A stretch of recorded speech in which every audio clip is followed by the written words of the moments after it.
Good morning, Jai Shri Krishna, Namaskar. નમસ્કાર. ન્યુયોર્કમાં શિયાળો જામતો જાય છે. આપણી કોમ્યુનિટીની જે શિયાળાની પાર્ટીઓ છે, હોલિડે પાર્ટી, એ થોડી મુશ્કેલ બનતી જાય છે, ખાસ કરીને સિનિયર્સ માટે. દિવાળીની પાર્ટીઓનો સિલસિલો છે. આપણે આપણી દિવાળીની પાર્ટી ગયા શનિવારે કરી. એ બધાના ફોટા દેખાય છે ને આવી ભાઈ જેના પણ ઓડિયો ચાલુ હોય જરાક ઓડિયો ઓફ રાખજો.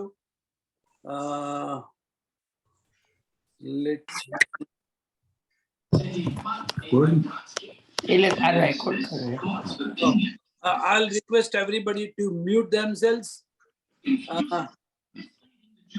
આપણી ક્રિસમસની પાર્ટી આજથી બરાબર 1 મહિના પછી એટલે કે 17મી ડિસેમ્બરે છે. If you are not enrolled as soon as possible. 17 ડિસેમ્બરે અને આપણી પાર્ટીઓ શિયાળાને ધ્યાનમાં રાખીને અને આમે પણ સિનિયરોને ધ્યાનમાં રાખીને રાતને બદલે આપણે બપોરનો સમય રાખીએ છીએ 11 થી 4 નો. આપણો ઝૂમનો સિલસિલો હજુ ચાલુ છે. હવે દર વીકને બદલે દર 2 વીકે રાખીએ છીએ અને તમે કદાચ આજે જોઈ શકો કે સંખ્યા ઉત્તરોત્તર ઘટતી જાય છે, વિચ ઇઝ વેરી ડિસ્કરેજિંગ. આપણે સારા પ્રોગ્રામોને લઈ આવવાનો ટ્રાય કરીએ છીએ, પણ જો એનો લાભ પૂરતા સભ્યો ના લે તો that is very discouraging for us. So tell your friends to attend our Zoom program in time. Otherwise કદાચ એવું બને કે આ 2 અઠવાડિયે એકવાર જે પ્રોગ્રામ કરીએ છીએ એ પણ કદાચ ડિસ્કન્ટિન્યુ કરવો પડે. આપણે બહુ ઝડપથી વર્ષના અંત તરફ પ્રયાણ કરી રહ્યા છીએ અને એ વર્ષાંતે ને બહુ ખૂબ જ ઉપયુક્ત કહેવાય એવો આજનો વાર્તાલાપ એક ખૂબ જ નિષ્ણાત એવા એટર્ની નીલભાઈ શાહનો આપણે આજે કાર્યક્રમ ગોઠવેલો છે. નીલભાઈ શાહ આપણે માટે નવા નથી, 2 વખત આપણને સંબોધી ચૂક્યા છે અને એસ્ટેટ વિશે, ટેક્સ વિશે, ફાઇનાન્શિયલ પ્લાનિંગ વિશે, એના વિશે આપણને ખૂબ સરસ માહિતી આપશે. અને એ પછી આપણે 2 સિંગર્સ ન્યૂજર્સીથી અને શિકાગોથી એવા 2 સિંગર્સનો એક બોલિવૂડનો કાર્યક્રમ, એટલે આપણો પહેલો પ્રોગ્રામ વેલ્યુ બેઝ પ્રોગ્રામ, બીજો એન્ટરટેનમેન્ટનો પ્રોગ્રામ, એ આપણે માણીશું આજે. આજે એઝ યુઝ્યુઅલ આપણે પ્રોગ્રામની શરૂઆત આપણે પ્રાર્થનાથી કરીશું. પ્રાર્થના પછી વી વિલ બી હેવિંગ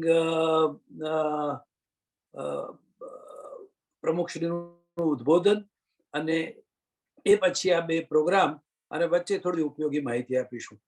તો આજે પ્રાર્થના કરવા માટે હું સૌથી પહેલા રિક્વેસ્ટ કરું અશોકભાઈ ગાંધીને કે પ્રાર્થના કરાવે. અશોકભાઈ. જય શ્રી કૃષ્ણ બધાને. હે પ્રભુ આનંદ દાતા ज्ञान हमको दीजिए, शीघ्र सारे दुर्गुणों को दूर हमसे कीजिए. हे प्रभु आनंद दाता, लीजिए हमको शरण में, हम सदाचारी बने. लीजिए हमको शरण में, हम सदाचारी बने. शांति चाहक धर्म रक्षक वीर व्रतधारी बने. हे प्रभु आनंद दाता, प्रेम से हम गुरुजनों की नित्य ही सेवा करें. प्रेम से हम गुरुजनों की नित्य ही सेवा करे, सत्य बोले झूठ त्यागे, मेल आपस में करे। हे प्रभु आनंद दाता, निंदा किसी की हम किसी से भूल कर भी ना करे। निंदा किसी की हम किसी से भूल कर भी ना करे। दिव्य जीवन हो हमारा, तेरा यश गाया करे। हे प्रभु आनंद दाता, हे प्रभु आनंद दाता, हे प्रभु आनंद दाता। जय Shri Krishna. Thank you very much Ashokbhai, બહુ સુંદર પ્રાર્થના. અને હવે હું રિક્વેસ્ટ કરું આપણા પ્રમુખ શ્રી મુકુંદભાઈ મહેતાને કે એમના સ્વાગત ઉદ્બોધનથી આજના કાર્યક્રમની શરૂઆત કરે.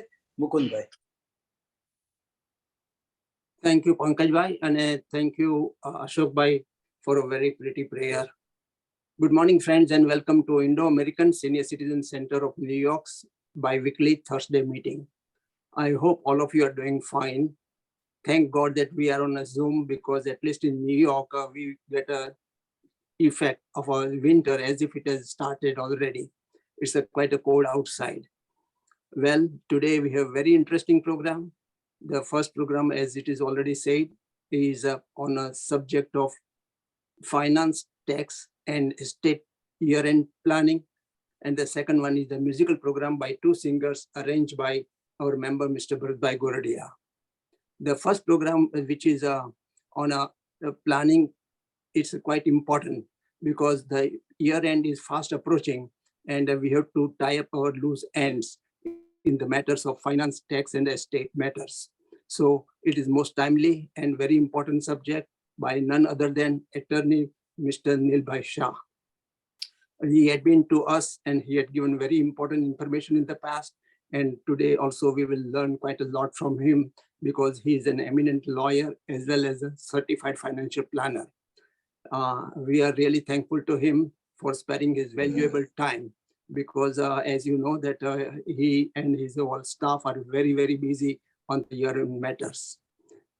Most of you know him from the past, but we have always new members. So for their sake, I will read his brief profile. Mr. Neel Shah is one of the less than 50 professionals in the United States who is both a practicing trust and estate attorney as well as certified financial planner.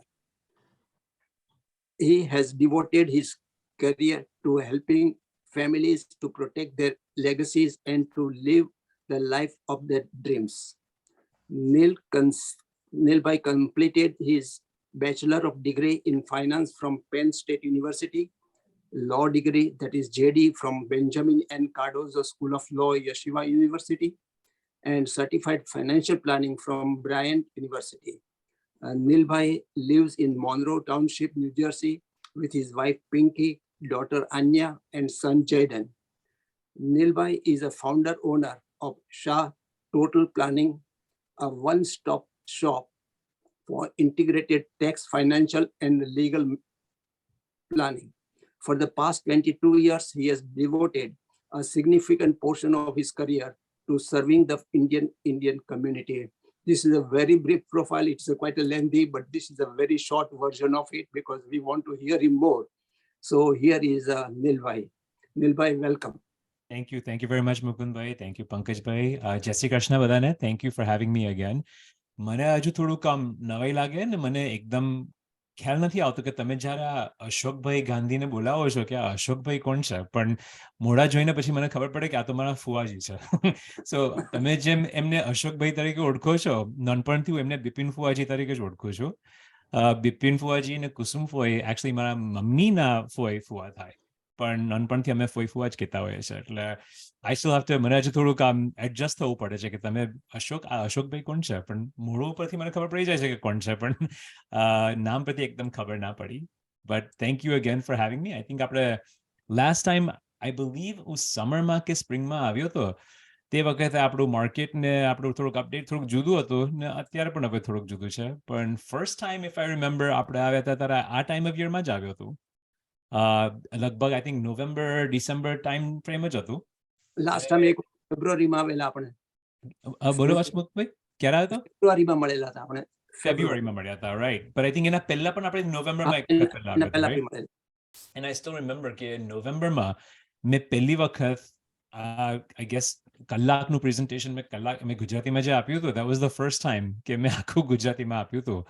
અને તે વખતે મારા દાદા, actually મારા નાનાજી તે વખતે જીવતા હતા. અને મારે એકવાર આવું કર્યા પછી તમે જે રેકોર્ડિંગ મને આપ્યું હતું, મારાથી મારા દાદાને તે વખતે બતાવ્યું હતું, તમે મને એવી જાતનું ચાન્સ આપ્યું હતું દાદાને બતાવવા કે મેં કહ્યું દાદા હું આવું કરી શકું છું, આ બધું ગુજરાતીમાં આ લીગલ ને ફાઇનાન્શિયલ ને ટેક્સનું પ્રેઝન્ટેશન આપી શકું છું. દાદાને બહુ ખુશ થઈ ગયા હતા. અને દાદા ગયા ડિસેમ્બરમાં ઓફ થઈ ગયા હતા. પણ મને બહુ આનંદ થયો હતો અને દાદાને પણ બહુ પ્રાઉડ જેવું થયું હતું કે મારા ગ્રેન્ડસન આવું કરી શકે છે, આખા કલાકનું પ્રેઝન્ટેશન આપી શકે છે. So thank you. તમારા લીધે મારે આવી જાતનું દાદા માટે કરી શકતો હતો અને બધા વડીલ લોકો મારા માટે બહુ પ્રાઉડ થઈ ગયા હતા. એટલે thank you for the opportunity. અને આજે આપણે જે પ્રેઝન્ટેશન કરવાના છે, ઇટ્સ ગોઈંગ ટુ કવર, આપણે થોડુંક ફાઇનાન્શિયલ પણ કવર કરીશું ને આપણે લીગલ પણ કરી શકું છું. જેમ મુકુંદભાઈએ મને પેલું પ્રેઝન્ટેશન આપ્યું હતું, છેલ્લા 22 વર્ષ ઇન્ટ્રોડક્શન આપ્યું હતું, છેલ્લા 22 વર્ષથી હું મારો પોતાનું લો ફર્મ ઓન કરું છું અને મેં ફાઇનાન્શિયલ સર્વિસીસનું પણ છેલ્લા 7 યર્સથી મેં એડ કર્યું છે. અને એમાં થાય શું કે we are basically a one stop shop. પણ આજે આપણે શું વાત કરવાનું છે, I'll explain that a little bit more. પણ આજનું એજન્ડા શું છે, શરૂઆતમાં તમને થોડુંક ખોટું કે ખરાબ લાગશે કે જે વસ્તુ આપણા હાથમાં નથી, આપણે શું નથી કંટ્રોલ કરી શકતા, આપણું એકોનોમિક ને આપણું માર્કેટ અપડેટ. અને આ માર્કેટનું વસ્તુ એટલે શું? આપણે બધા કહેતા હોય છે કે માર્કેટ અપ છે કે માર્કેટ ડાઉન છે, but what does that actually mean? એનું મતલબ શું છે? સો આપણે માર્કેટનું આપણે થોડુંક રિવ્યુ કરીશું. અને that's not within our control. Market up જાય, ડાઉન જાય, અપ જાય કે ડાઉન જાય કે સાઇડવેઝ જાય, એ આપણે કંટ્રોલ નથી કરી શકતા. પણ આપણે શું કંટ્રોલ કરી શકીએ છીએ? આપણું ટેક્સનું આપણે કંટ્રોલ કરી શકીએ છીએ. આપણે મેનેજ કરી શકીએ છીએ કે અત્યારે નવેમ્બર થયેલું છે ને હવે 45 ડેઝ બાકી છે આ વર્ષમાં, તો આપણે શું વિચારવું જોઈએ, આપણે શું કંટ્રોલ કરવું જોઈએ આ વર્ષ માટે ને પછી આવતા વર્ષ માટે શું એના માટે પણ. એટલે આપણે આ બે વસ્તુ આપણે આજે ડિસ્કસ કરીશું અને પછી આફ્ટરવર્ડ્સ આપણા જે ક્વેશ્ચન્સ હોય આપણે બધા ક્વેશ્ચન્સ લઈ લઈશું. આઈ થિંક મારું પંકજભાઈ ને મુકુંદભાઈ સાથે જે વાત થઈ છે, પહેલા આપણે પ્રેઝન્ટેશન પતાવી દઈશું, પછી આપણે ક્વેશ્ચન્સ ને આન્સર્સ માટે આપણે ટાઈમ રાખીશું, એટલે બધાને જેટલા ક્વેશ્ચન્સ હોય. તો એકવાર ખાલી ચેક કરી દો, સાઉન્ડ ક્વોલિટી ને બધું, ઓડિયો ક્વોલિટી બધું બરાબર છે ને? Perfect, okay, very good. Thums up મને દેખાયું, very good. So I have to say કે આપણું જે અત્યારે શાહ ટોટલ પ્લાનિંગ અમારું જે કંપની જે છે, ઇટ્સ એકચ્યુઅલી 2 જુદા કંપનીનું કન્ગ્લોમરેટ છે. અમારા જે લીગલ સર્વિસીસ અમે કરતા હોઈએ છીએ એમાં આપણે શાહ અને એસોસિએટ્સમાં કરી શકીએ, ધેટ્સ આવર લો ફર્મ, એમાં હું પોતે ઓનર છું. અને અમારું ફાઇનાન્શિયલ સર્વિસીસ અમે કરીએ છીએ એ પણ અમે જુદું કંપનીમાં કરીએ છીએ. એટલે કમ્પ્લાયન્સના લીધે નિયમ પ્રમાણે we have to have 2 separate companies for that. પણ બંને કંપનીમાં હું પોતે ઓનર છું. I am the only owner of both companies. But it just so you understand. અને શરૂઆતમાં હવે હું લોયર છું એટલે થોડીક લીગલ ભાષા તો આપણે મૂકવી જ પડે આમાં. એટલે ખાસ મારે ડિસ્ક્લોઝરમાં મૂકવું પડે કે આપણે જે એડવાઇસ, આપણે જે વાત કરી શકીએ છીએ ને બધું જે ઇન્ફોર્મેશન આપું છું, બધું જનરલ ઇન્ફોર્મેશન છે. તમને સ્પેસિફિક લીગલ એડવાઇસ કે ફાઇનાન્શિયલ એડવાઇસ કે ટેક્સ એડવાઇસ નથી આપી શકતો. એટલે just kind of keep that in mind કે આ બધું આપણે જનરલ વાત કરતા હોઈએ છીએ. અને મને બહુ મજા આવે છે બધાને મળવા માટે, દર 6 મહિને કે દર વર્ષે તમને મળવા માટે. પણ આ બધા જે લીગલ ચેન્જીસ બધા થતા હોય છે ને ટેક્સ ચેન્જીસ બધા થતા હોય છે, તમને થોડુંક અપડેટ રહેવું હોય તો અમારા ફેસબુક પર, આઈ નો બધા ગ્રેન્ડ ચિલ્ડ્રન માટે ફેસબુકના ફોટાના બધા માટે તમે ફેસબુક પર તો હશો જ, પણ યુટ્યુબ પર કે ફેસબુક પર તમે અમને ફોલો કરશો તો જેમ બધા લીગલ ચેન્જીસ કે માર્કેટ ચેન્જીસ થાય તમને તરત મળી જશે. અને આ વર્ષથી અમે શું શરૂ કર્યું છે કે every Tuesday morning 8:55 to 8:45 AM eastern time હું એક લાઈવ શો કરતો હોઉં છું. એ તમને ફેસબુક પર તમને દેખાશે લાઈવ શો. એટલે બેસિકલી હમણાં પેલું મિડ ટર્મ ઇલેક્શન્સ હમણાં પતી ગયા, જેની વાત આપણે અત્યારે કરીશું. you'll get all the updates on that too. એટલે તમે અમારો ફેસબુક પેજ પર તમે સબસ્ક્રાઇબ કરશો તો તમને દર વખતે કે તમે મારી સાથે પોતે પણ પર્સનલી કનેક્ટ કરી શકશો ફેસબુક પર, પણ you'll see કે તમારા આપણે બધા જે લીગલ અપડેટ્સ ને ટેક્સ અપડેટ્સ જેમ થતા જાય છે તે વખતે તમને ખબર પડશે. હવે આ વસ્તુ બધું સમજો છું કે આપણે નીલ વોલ સ્ટ્રીટ જર્નલમાં આવ્યો છે અને નીલ યુએસ ન્યૂઝમાં આવ્યો છે અને આ બધા ન્યૂઝ ડેમાં ઓલ ડે ને ટીવીમાં આવે છે ઓલ ધેટ ગુડ સ્ટફ, એ બધું ઇમ્પોર્ટન્ટ છે. પણ સૌથી ઇમ્પોર્ટન્ટ શું છે કે આ બધું આપણે કરવાના છે શું, અને તમારા પોતપોતાના ક્વેશ્ચન શું હોય છે.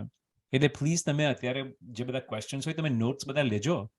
અને આઈ થિંક મેં લાસ્ટ ટાઈમ પણ બધાને ઓપ્શન આપ્યું હતું અને ઘણા લોકોએ મને પછી મને ફોન પણ કર્યો હતો. પણ તમારા કોઈ બી ક્વેશ્ચન્સ હોય તો you can always rich out to me. Doesn't mean કે આમ ગોના બી અ પરફેક્ટ ફિટ, પણ તમે પોતે પણ ઈમેલ ને બધું મોકલી શકશો. So feel free to reach out afterwards. બધું ઇન્ફોર્મેશન મુકુંદભાઈ ને પંકજભાઈ ને બધા મોકલતા હોય છે. So you can always rich out. અને હું પોતે ના કરી શકતો હોય તો I'll gate you in the hands of somebody who can.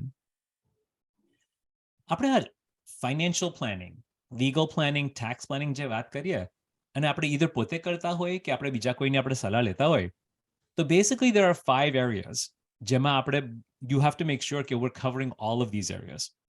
એક છે આપણું પ્રેઝર્વેશન પ્લાનિંગ. પ્રેઝર્વેશન પ્લાનિંગનો મતલબ શું છે કે આપણે ઇન્સ્યોરન્સ રાખ્યું છે, આપણું ઘરનું ઇન્સ્યોરન્સ આપણે રાખ્યું હોય, ગાડીનું ઇન્સ્યોરન્સ હોય, લાઈફ ઇન્સ્યોરન્સ હોય, લોંગ ટર્મ કેર ઇન્સ્યોરન્સ હોય, એ આપણે પ્રેઝર્વેશન કે આપણે રિસ્ક મેનેજમેન્ટનું આપણે કરતા હોઈએ છીએ. સેકન્ડ ઇઝ આપણે રિટાયરમેન્ટમાં આપણે જે પૈસા ઉપાડીએ છીએ આપણે આ માટલામાંથી કાઢવા જોઈએ કે આ માટલામાંથી કાઢવા જોઈએ. આપણે જ્યારે ટેક્સ ભરવાના હોય ત્યારે અત્યારે ટેક્સ ભરવું છે કે આપણે ભવિષ્યમાં ટેક્સ ભરવું છે, અને કેટલું ટેક્સ આપણે ભરીશું, અને આપણે પોતે ભરવું જોઈએ કે આપણે છોકરાઓને આપણે પૈસા આપવા જોઈએ ને એ લોકો ભરશે. એટલે દેટ્સ આપણું રિટાયરમેન્ટ પ્લાન અને આપણું ટેક્સ પ્લાનિંગ બધું ભેગું હોવું જોઈએ. અને અત્યાર સુધી મેં કંઈક રસ્તો નથી શોધ્યો કે જ્યારે આપણે ઓફ થઈ ગયા હોય તે વખતે આપણે બધા પૈસા આપણે બધું વસ્તુ લઈ શકીએ. આપણે લઈ નથી જવાના આપણી સાથે, આપણે કશુંક રાખવાના છે ખરા. તો એમાં આપણું એસ્ટેટ પ્લાનિંગ આપણે કહેતા હોઈએ છીએ. આપણા વિલ્સ, આપણા ટ્રસ્ટ ને આપણે કોને શું રાખવું જોઈએ અને કેવી રીતના એ લોકોને મળવું જોઈએ. That's our estate planning. અને છેલ્લે of course is our investment planning. આપણા અત્યારે જે ઇન્વેસ્ટમેન્ટ જે છે જેના પરથી આપણે જીવીએ છીએ, જેના પરથી આપણે જે ખરીદવું હોય ને જે આપણે બધી જરૂર પડી હોય એમાં જે આપણે પૈસા ઉપાડીએ છીએ, દેટ્સ આપણા ઇન્વેસ્ટમેન્ટ્સ.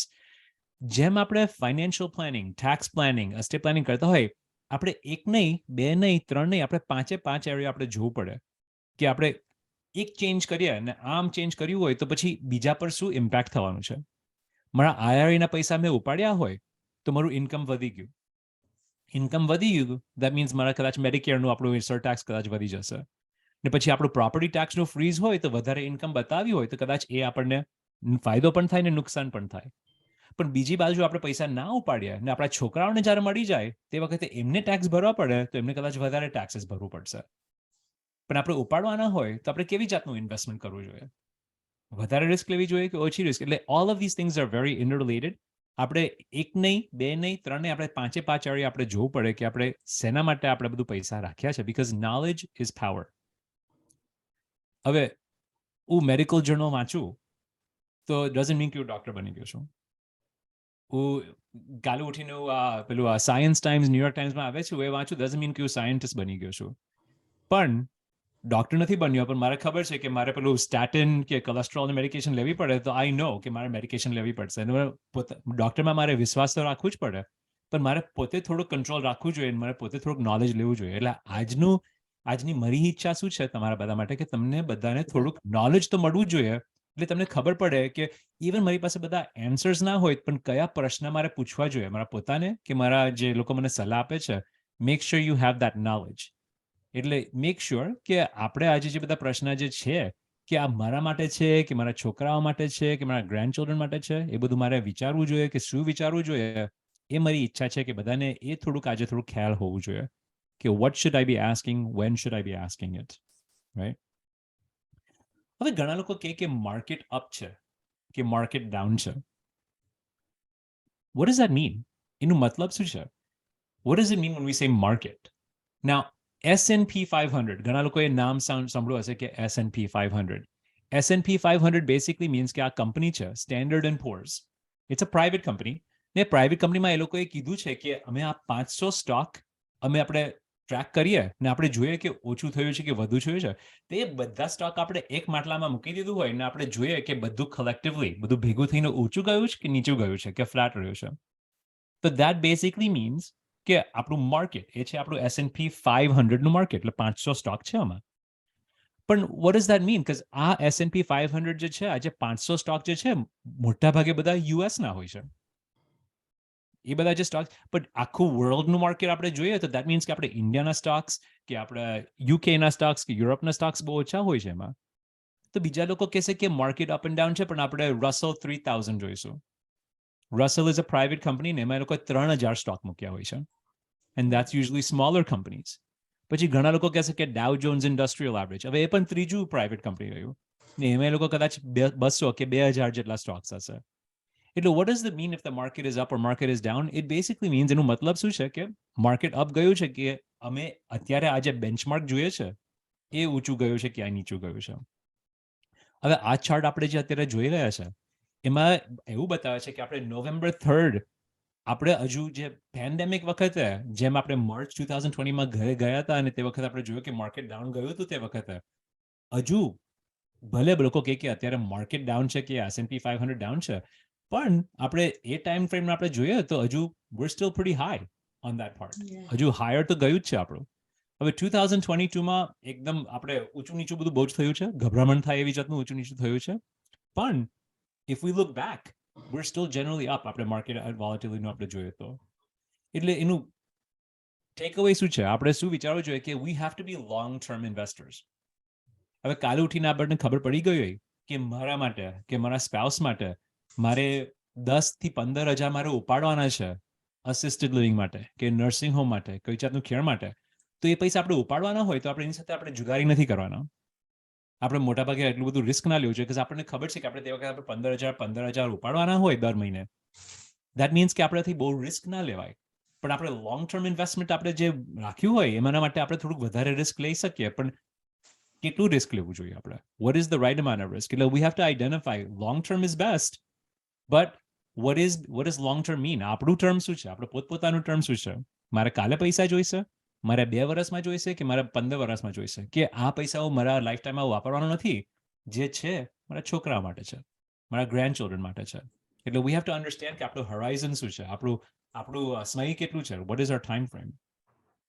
ને હવે આપણા S&P 500 એનું જરૂરી શું છે કે આપણે છેલ્લું આપણે 1 વર્ષનું આપણે ટાઈમ ફ્રેમ જોઈએ તો આ 1 વર્ષનું ટાઈમ ફ્રેમ આપણે જોઈશું કે સપ્ટેમ્બર 2021 ટુ સપ્ટેમ્બર 2022 ડાઉન ગયું હતું, રાઈટ? આપણને ખબર છે, આ બધું ન્યૂઝમાં આપણે જોઈશું તો આપણને ખબર છે કે માર્કેટ એકદમ ડાઉન ગયું હતું. પણ આપણે 5 વર્ષનું આપણે ટાઈમ ફ્રેમ જોઈએ તો પછી ઇટ્સ એકચ્યુઅલી અપ. અને એના પછી આપણે 10 વર્ષનું ટાઈમ ફ્રેમ જોઈએ, that means that's up as well. અને આપણે 40 વર્ષનું જોયા હોય તો that means it's extremely up. Now what does that mean? હવે આપણું કાલે આપણું કોઈ ગ્રેન્ડ ચાઇલ્ડ આવ્યું હોય, આપણો ગ્રેન્ડ ચાઇલ્ડ હવે 5 વર્ષનું હોય અને 5 વર્ષમાં આપણને ખબર છે કે આપણે અત્યારે છોકરાઓને ગ્રેન્ડ ચિલ્ડ્રનને પૈસા આપવા છે અને આપણે 529માં કે આપણે કોઈ જાતનું કોલેજનું ટ્યુશનમાં હેલ્પ કરવા માટે આપણે પૈસા આપ્યા હોય, ધેટ મીન્સ કે આપણો 10 વર્ષ તો આપણને તો છે જ એ ટાઈમ. સો ધેટ મીન્સ કે આપણે 10 વર્ષના આપણે ટાઈમ ફ્રેમ હોય ને આપણે અત્યારે પૈસા મૂક્યા હોય, ધેટ મીન્સ 10 વર્ષ સુધીમાં વધી જવાના છે પૈસા. ધેટ મીન્સ આપણે વધારે રિસ્ક લઈ શકીએ. પણ આપણું એ જે ગ્રેન્ડ ચાઇલ્ડ જે હોય અત્યારે 16 વર્ષના હોય ને આપણને ખબર છે 1-2 વર્ષમાં આપણે પૈસા ઉપાડવાના હોય ને તે વખતે અહીંયા મૂક્યા હોય ને પછી એકદમ ઓછા થઈ ગયા હોય તો પછી આપણે ઉપાડવાનું આપણને દુઃખ થશે, નુકસાન છે, બીકોઝ આપણા પૈસા ગુમાઈ ગયા હોય ને તે વખતે આપણે ઉપાડવા પડશે. સો વી હેવ ટુ નો કે આપણે સ્ટોક માર્કેટમાં પૈસા મૂકવાના હોય તો આપણું ટાઈમ હોરાઇઝન શું છે, લોંગ ટર્મ આપણે હોય, રાઈટ? નાઉ ધીસ ઇઝ હું તમને જે બધી જનરલ વાત કરું છું, પણ અત્યારે માર્કેટમાં થોડા કન્સર્ન્સ છે ખરા. આપણે જે પૈસા સ્ટોક માર્કેટમાં મૂક્યા હોય એમાં કન્સર્ન શું છે? એક છે આપણું ઇન્ફ્લેશન. ઇન્ફ્લેશન અત્યારે એમને તમને એક્સપ્લેન તો કરવાનું જ છું એક્ઝેક્ટલી વોટ ઇટ મીન્સ.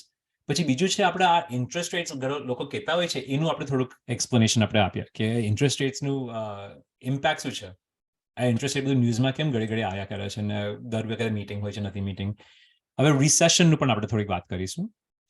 અને આઈ થિંક ગઈકાલે કે પરમ દિવસે એક મિસાઇલ પોલેન્ડ પહોંચી ગયું હતું ને ધેટ મીન્સ કે આ બધું પછી વર્લ્ડ વોર 3 પાછું શરૂ થઈ જવાનું છે કે નહીં. એટલે ઓલ ઓફ ધીસ થિંગ્સ કે પોલિટિકલી એમાં આપણને શું વિચારવું જોઈએ અને હાઉ ડઝ ધેટ વર્ક. સો આપણે વારાફરતી એક આપણે ડિસ્કસ કરીએ અત્યારે. એક છે આપણું ઇન્ફ્લેશન. હવે ઇન્ફ્લેશનનો મતલબ શું? Well let me explain what it is. એમાં થાય છે શું પહેલા કે અત્યારે 2022માં આપણું ઇન્ફ્લેશન જે રેટ જે છે 1980s થી આટલું હાઈ નથી થયું. It's that high. હવે એમાં ઇન્ફ્લેશનનો મતલબ શું છે કે બેસિકલી આપણે દુકાને ગયા હોય, સ્ટોરમાં ગયા હોય, આપણે પર્ચેસિંગ પાવર આપણે પાય નથી કરી શકતા. કાલે ઉઠીને અમારી ચાની જે માટે છે એમાં મેં વાઘ બકરીની ટી બેગ મૂકી છે. તો આ વાઘ બકરીની ટી બેગ જે છે હું અત્યારે લેવા જાઉં તો મારે અમુક પૈસા આપવા પડશે. 10 વર્ષ પહેલા મેં લીધું હોત તો મારા એક બેગની વચ્ચે મારા કદાચ 10 ટી બેગ આવી ગઈ હોત. એની પ્રાઇસ વધી ગઈ છે. કે એની પ્રાઇસ કેમ વધી ગઈ છે કે જે બધા ખેતરમાં એ લોકો જે બધા ચાના બધા પાંદડા જે લોકો ઉગાડે છે એ લોકોની પ્રાઇસિંગ વધી ગઈ છે. એ લોકો જે ફર્ટિલાઇઝર વાપરશે એ વધી ગઈ છે. એ લોકો જે પગાર આપતા હોય છે એ વધી ગયું છે. પછી એ લોકો કન્ટેનરમાં મૂકીને છે કે અહીંયા યુએસમાં મોકલી આપશે ને મારી સબ્જી મંડીમાં કે પાટીદારમાં પહોંચી ગયું, એ બધા ખર્ચા વધી ગયા છે. અને પછી ઓછું મળતું હોય દેટ મીન્સ કે હવે મારે વધારે પૈસા આપવા પડશે. હવે તમે ગેસ ભરવા જાઓ છો કે તમે ઇલેક્ટ્રિક બિલ ભરો કે તમે આ વાઘ બકરીની ટી બેગ તમે લેશો, દેટ મીન્સ કે તમારી પ્રાઇસ વધી ગઈ છે એમાં. That's inflation. હવે વોટ દેટ મીન્સ ઇઝ અત્યારે મારું સોશિયલ સિક્યુરિટીમાં મારા મહિનાના 3,000 કે 3,500 મળતા હોય, પહેલા 10 વર્ષ પહેલા જે 3,500 આવતા હતા મારાથી અમુક વસ્તુ વાપરાય, અમુક વસ્તુ મારાથી બાય કરાતું હોય, હવે મારાથી ઓછું બાય કરાય છે બીકોઝ બધાની પ્રાઇસ ને બધાની કિંમત વધી ગઈ છે. That is inflation. અને મારું કેવું શું છે કે આપણે 1980s થી આ ઇન્ફ્લેશન સૌથી વધારે વધ્યું નથી. ગવર્મેન્ટ કહેતા હોય છે કે હા અમુક તો બધું પ્રાઇસ વધવાનું જ છે અને ગવર્મેન્ટનું ટાર્ગેટ શું હોય છે કે અમને 2-2.5% અમને વધી જાય તો અમને વાંધો નથી. પણ અત્યારે 8-8.5% બધું વધી ગયું છે. એટલે ઇન્ફ્લેશન અત્યારે ઇન્ફ્લેશનનું રેટ છે 8.2%. That's high. તો પછી લોકો કરશે શું? ગવર્મેન્ટ વાળા કરશે શું? એ લોકો ઇન્ટરેસ્ટ રેટ વધારશે. પણ આપણને એ બધું આપણે અત્યારે ભૂલી જઈએ તો વી નો કે અત્યારે બધા પ્રાઇસનું બધું વધી ગયેલું છે અને પ્રાઇસનું વધી ગયેલું છે ને આપણે પ્રાઇસનું બધું 8% વધતું હોય પણ પછી આપણે બેંકમાં જે પૈસા મૂક્યા છે એના પર 1% આપણને ઇન્ટરેસ્ટ મળતું હોય, દેટ મીન્સ કે દર વર્ષે આપણે ઓછું ને ઓછું આપણે બાય કરી શકશું. તો લોકો કહેશે કે મારે સ્ટોક માર્કેટમાં પૈસા ગુમાવવા નથી કે મારે ઇન્વેસ્ટમેન્ટમાં પૈસા ગુમાવવા નથી. પણ અત્યારે મારો 1% વધતું હોય પણ 8% બધા પ્રાઇસીસ વધતા હોય, દેટ મીન્સ કે મારું પર્ચેસિંગ પાવર ઓછું થઈ ગયું છે. મારાથી એટલું બધું બાય નહીં કરાય તે વખતે. So we have to have a strategy for that. અને દેટ ડઝન્ટ મીન કે just my Wagh Bakri tea bag. That means કે નર્સિંગ હોમના કોસ્ટ એટલા બધા વધશે. દેટ મીન્સ આપણે ઘરે કોઈને નર્સને બોલાવ્યા તો પહેલા આપણે કલાકના $25 આપતા હોય ને હવે આપણે $35 આપવાના હોય, તો પછી એની આપણી કિંમત કેવી રીતના વધશે? કે આપણે જે પૈસા બેંકમાં રાખ્યા છે એ ઓછા થતા જશે. So we have to make sure. ને અત્યારે અમે ક્લાયન્ટ્સ માટે શું કરતા હોઈએ છીએ, we are keeping an eye on the inflation rate. અને આપણે જોઈએ છે કે આપણે ઇન્વેસ્ટમેન્ટનું અત્યારે કેટલું છે, એ લોકો કેટલું ગેઇન કરી શકશે ને કેટલું રિસ્ક એ લોકો લઈ શકશે. ને હવે ગવર્મેન્ટ શું કરતા હોય છે, એ લોકો કહેશે કે જ્યારે આ ઇન્ફ્લેશન એટલે આ જે 8.5% જે કહું છું કે બધાની કિંમત વધતી જાય છે એ આપણે કેવી રીતના આપણે કંટ્રોલ કરીશું. ને ગવર્મેન્ટ એટલે સ્પેસિફિકલી આ ફેડરલ રિઝર્વ જે હોય એ લોકો આ ઇન્ટરેસ્ટ રેટ કંટ્રોલ કરતા હોય છે. ને ઇન્ટરેસ્ટ રેટ લોકો જે કંટ્રોલ કરે એ જ્યારે એ લોકો ઇન્ટરેસ્ટ રેટ વધારે તે વખતે ઇન્ફ્લેશન ઓછું થવું જોઈએ. પણ એ થતા પછી વર્ષ, 2 વર્ષ, 3 વર્ષ થતું જાય. ઇટ ડઝન્ટ મીન કે ઓટોમેટિકલી ઓછું થઈ જ જવાનું છે. તો આ ફેડરલ રિઝર્વ શું કરે છે કે એ લોકો ઇન્ટરેસ્ટ રેટ અત્યારે વધારે છે. અને અત્યારે લોકો નવેમ્બરમાં જ્યારે મળ્યા હતા તે વખતે એ લોકો વધાર્યું છે અને હવે ડિસેમ્બરમાં એ લોકો પાછા મળશે તે લોકો કદાચ પાછું વધારશે. ને એમાં થાય શું કે જ્યારે આપણા બધા જે બિઝનેસ જે હોય, હવે લેટ્સ જસ્ટ સે ફોર એક્ઝામ્પલ આ વાઘ બકરીની પાછી ટી બેગનું એક્ઝામ્પલ આપું. અહીંયા યુએસમાં જે પાટીદાર જે છે અને સબ્જી મંડી અને કોઈ બી ગ્રોસરી સ્ટોર હોય એ લોકોને બધું સપ્લાય બાય કરવું હોય તો એ લોકો કેવી રીતના પૈસા ઉપાડે? પોતાના પૈસા વાપરશે કે એ લોકો લોન લેશે? એ લોકો જ્યારે લોન લે એ લોકો કહેશે કે જે ઇન્ડિયામાં જે બધા એક્સપોર્ટ કરવાના હોય બધી વાઘ બકરીની ટી બેગ એ લોકોને પૈસા આપવા માટે અમે બેંકમાંથી લોન લઈશું. અમે બેંકમાંથી લોન લઈએ. હવે બેંકની લોનની ઇન્ટરેસ્ટ વધી ગઈ છે.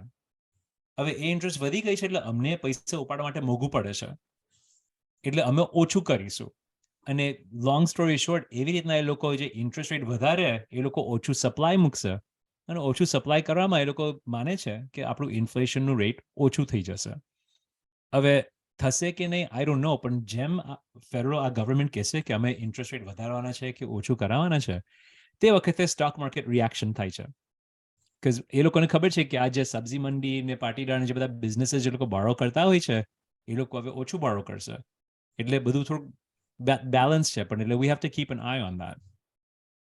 નાઉ 70s ને 80s માં જેમ આઈ થિંક મોસ્ટ જે લોકો આ બધા ફોન પર અત્યારે ઝૂમ પર છે બનતા સુધી મોટાભાગે બધા 80s 70s 80s 90s માં આવ્યા હશે, અને તે વખતે ઇન્ફ્લેશન એકદમ હાઈ હતું. તે વખતે યુ કુડ સી કે ઇન્ટરેસ્ટ રેટ્સ એકદમ હાઈ હતા તે વખતે. બટ અત્યારે જેમ ઇન્ટરેસ્ટ રેટ્સ છે એવા તો છે નહીં.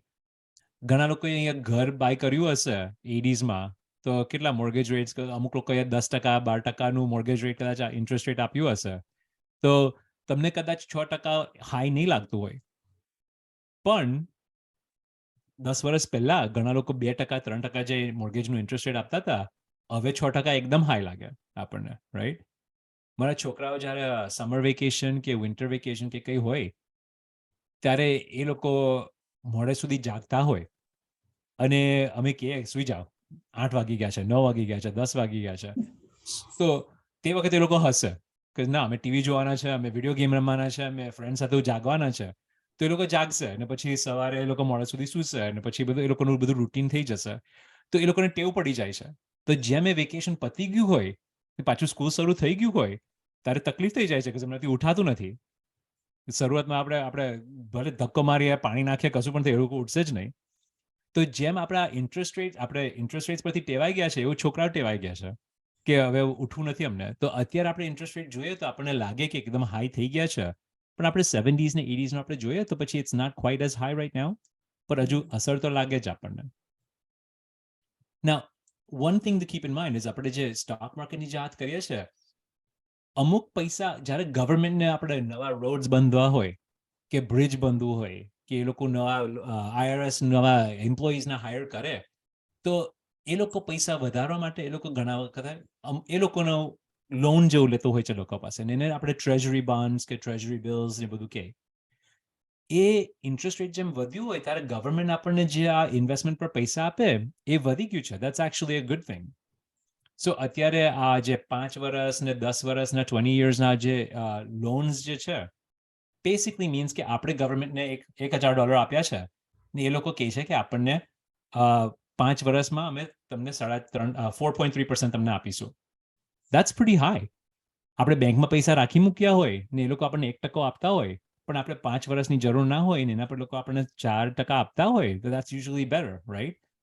ઇન્ટરેસ્ટ રેટ્સ વધ્યા એનું અસર આ પણ છે કે આ ટ્રેઝરી yields એકચ્યુઅલી સારા છે and they could work out. Doesn't mean કે that could be everything. because મેં કીધું ને કે આ વાઘબકરીની ટી બેગ 8.5% વધતી હોય કિંમત ને અહીંયા આપણે 4.5% આપણે ગેઇન થતા હોય, doesn't mean that I'm keeping up with it, but it's better અને it's considered safe too.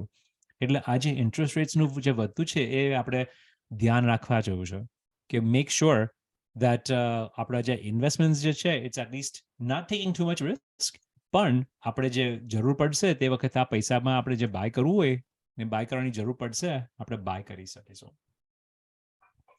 Now recession is basically a long term આપણું માર્કેટ multiple terms માટે ઓછું થઈ ગયું હોય એને આપણે recession કહેવાય છે. I think echo થઈ ગયું છે. Everybody okay? Audio wise સંભળાય છે ને બરાબર? Yeah, okay.